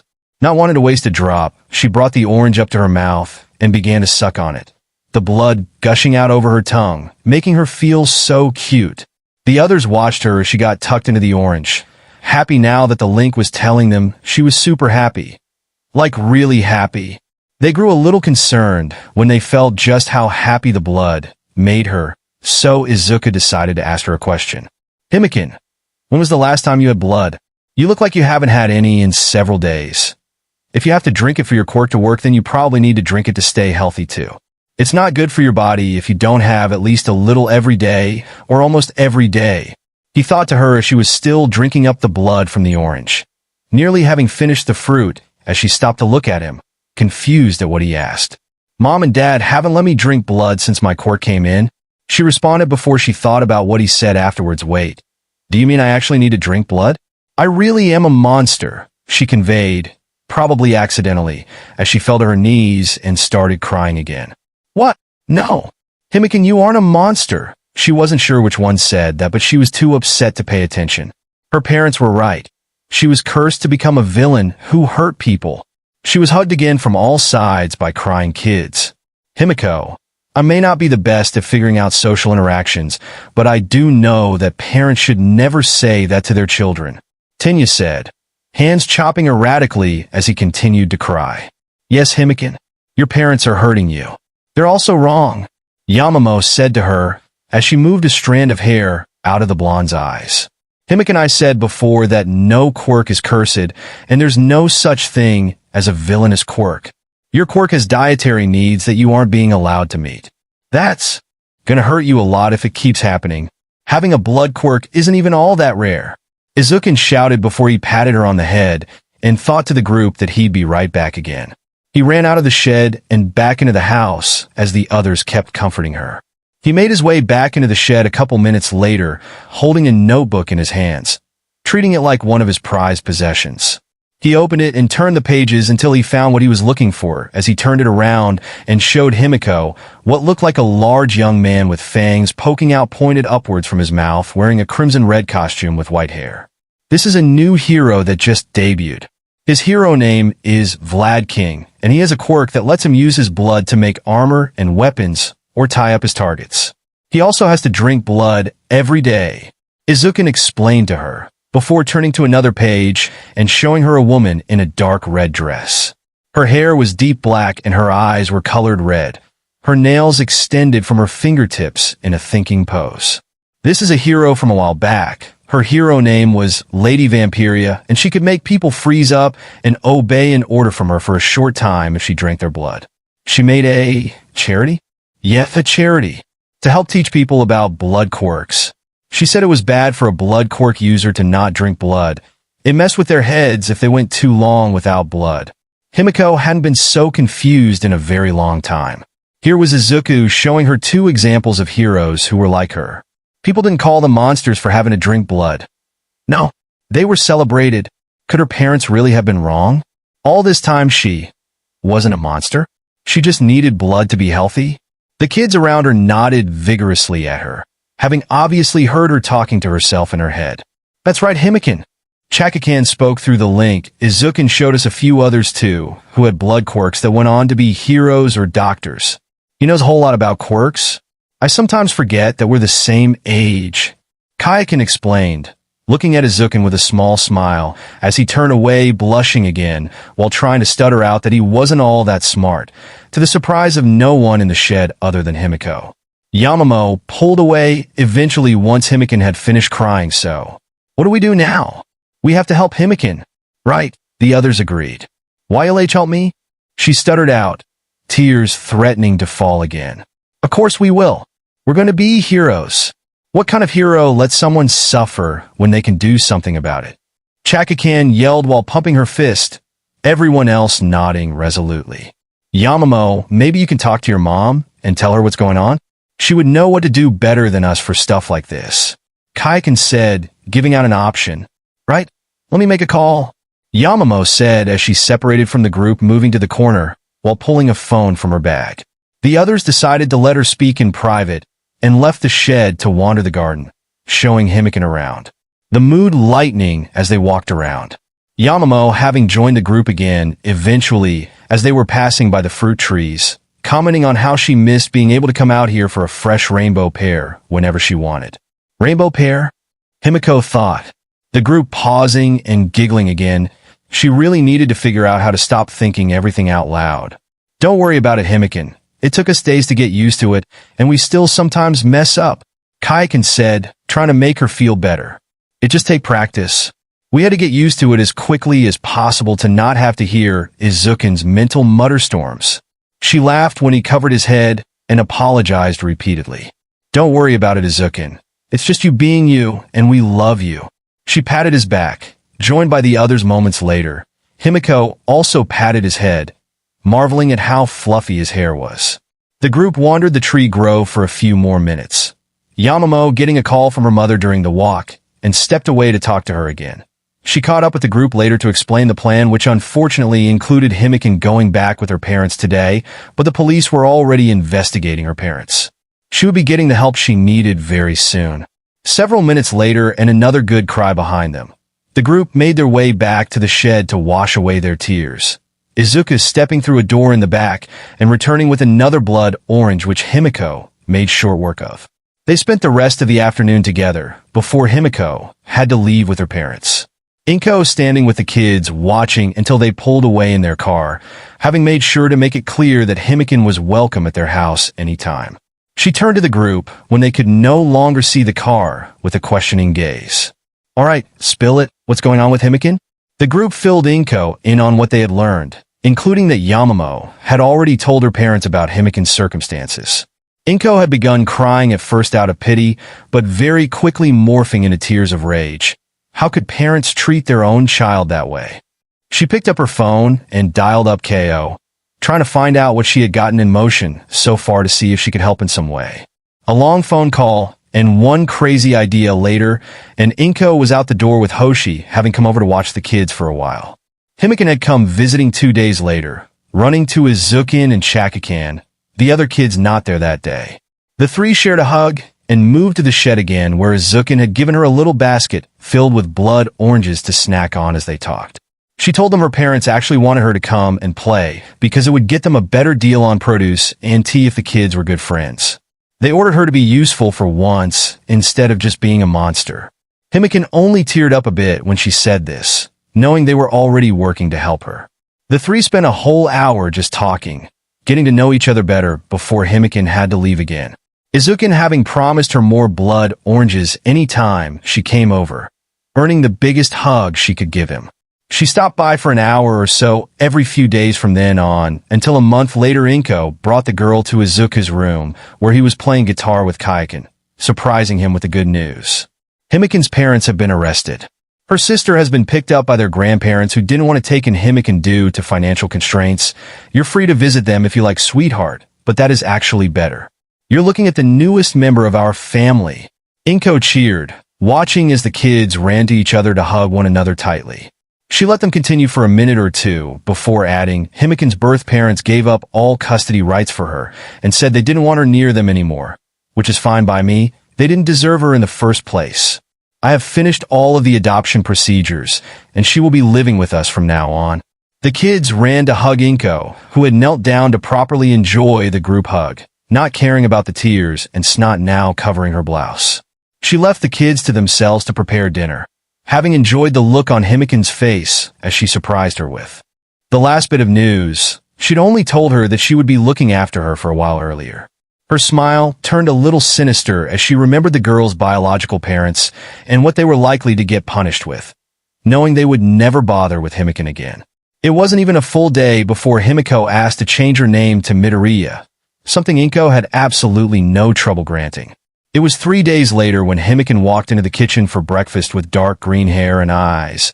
Izuku having grown hair and eye color changing spinach the night before without informing his mother, who was now breaking down in tears looking at the girl who could very easily have passed as her biological daughter and smothering her in the best hug she could manage. Pulling Izuku in and half-heartedly scolding him for growing something without getting her okay, before smothering him with Himiko with all of her love and affection. Several days later, Himiko had pestered Inko into allowing her to share AV1 palp of fruit with Izuku and the other bonded, wanting nothing more than to join their group, already declaring that she would marry them all. minus Tenya, who respectfully declined while explaining that he wasn't allowed to join the bonded group as per his parents, and giving no quarter when Inko tried to explain how big of a decision this was and that she could always choose to make it later in life, in case she finds someone new. This only served to upset Himiko, who tearfully explained that she could never possibly love someone more than she loved the group who saved her and gave her a future away from people who would have tortured her all her life. After discussing it with the other parents and the bonded group, a sliced-up fruit was shared between the kids, their bond growing stronger. Tsukachi POV. Naomasa was having a good day. He'd recently finished working a case for an abused little girl who was being starved of what her quirk required by parents who wanted to put forth a facade of normalcy. The parents had gotten off lightly in his opinion, each of them landing in prison for a minimum of 10 years without the chance of parole and a further 10 years with the possibility of being out early if they were proven to be reformed. They would never be able to be a part of the abused girl's life again, which they were currently happy with. But if they changed into decent human beings in prison over the next decade, it would weigh heavily on them for the rest of their lives. He walked briskly through the halls of the illustrious UA University, heading towards the dean's office to visit his friend and deliver a gift for his help gathering evidence against the Togas. He made it to the door, which swung inwards as he raised his hand to knock. Not breaking stride, he walked over to the sofa and joined the peculiar dean who he was proud to call a friend and colleague. The white-furred mammal, having already sat down reading through a stack of papers dressed in his typical double-breasted three-piece suit without the jacket and wearing his custom orange sneakers. "Good morning, Dean Nizu. I hope you're well today. Your fur is looking amazing," Naomasa said as he sat down, putting a brown paper bag on the table in front of his friend, who set aside his papers to chat and reach for the bag. "Good morning, Detective. Thank you for the compliment. It's the keratin. To what do I owe the pleasure of your visit? And what I can smell appears to be a particularly fragrant pack of tea leaves." Nizu asked as he opened the bag and took a deep sniff of the contents of the bag, his pupils dilating and a grin spreading on his face. He hopped out of his chair and walked over to the tea set to begin preparing the tea for the two of them, returning shortly with a pot of freshly brewed tea as Naomasa took the time to relax and close his eyes for a minute. "I came by to thank you for your help on the Toga case and bring you a gift from the family who took the girl in. A family I was already familiar with, actually, having assisted them with a few dozen lawsuits against discrimination, hate crimes, and medical malpractice. They were so happy to have taken in the little girl the Togas were abusing that they sent over a little something that they had been working on. I'd explain more, but I promised to keep anything further a secret to protect their safety," he said as he gestured to the tea now placed before him and Nizu, the dean having already taken his first sip of the brew. "This is a delectable green tea." He noted how Naomasa snorted at that comment, the detective having been told the history behind the name pun. "Could you tell me the name of the producers? I simply must purchase more of this. It seems to be calming my nerves and, ironically, subtly boosting my energy levels." "Fascinating," Nizu exclaimed, his eyes glinting as he continued to enjoy the tea. Sure. It's called Izuku tea. It's grown by a small family operation out in the Mei Prefecture, then processed by a group of master tea preparers under the employ of the Yaoyoroza Group. I'm told it goes well with peaches and flour-based pastries and confections." He laughed again, fondly recalling the group of children he'd spoken with as they explained the tea to him when he last left the home after checking on little Himiko, or Himikin as she now preferred. "Is that so? Give me a moment, I need to find out if that claim has any validity to it," Nizu said as he paged the cafeteria to request a small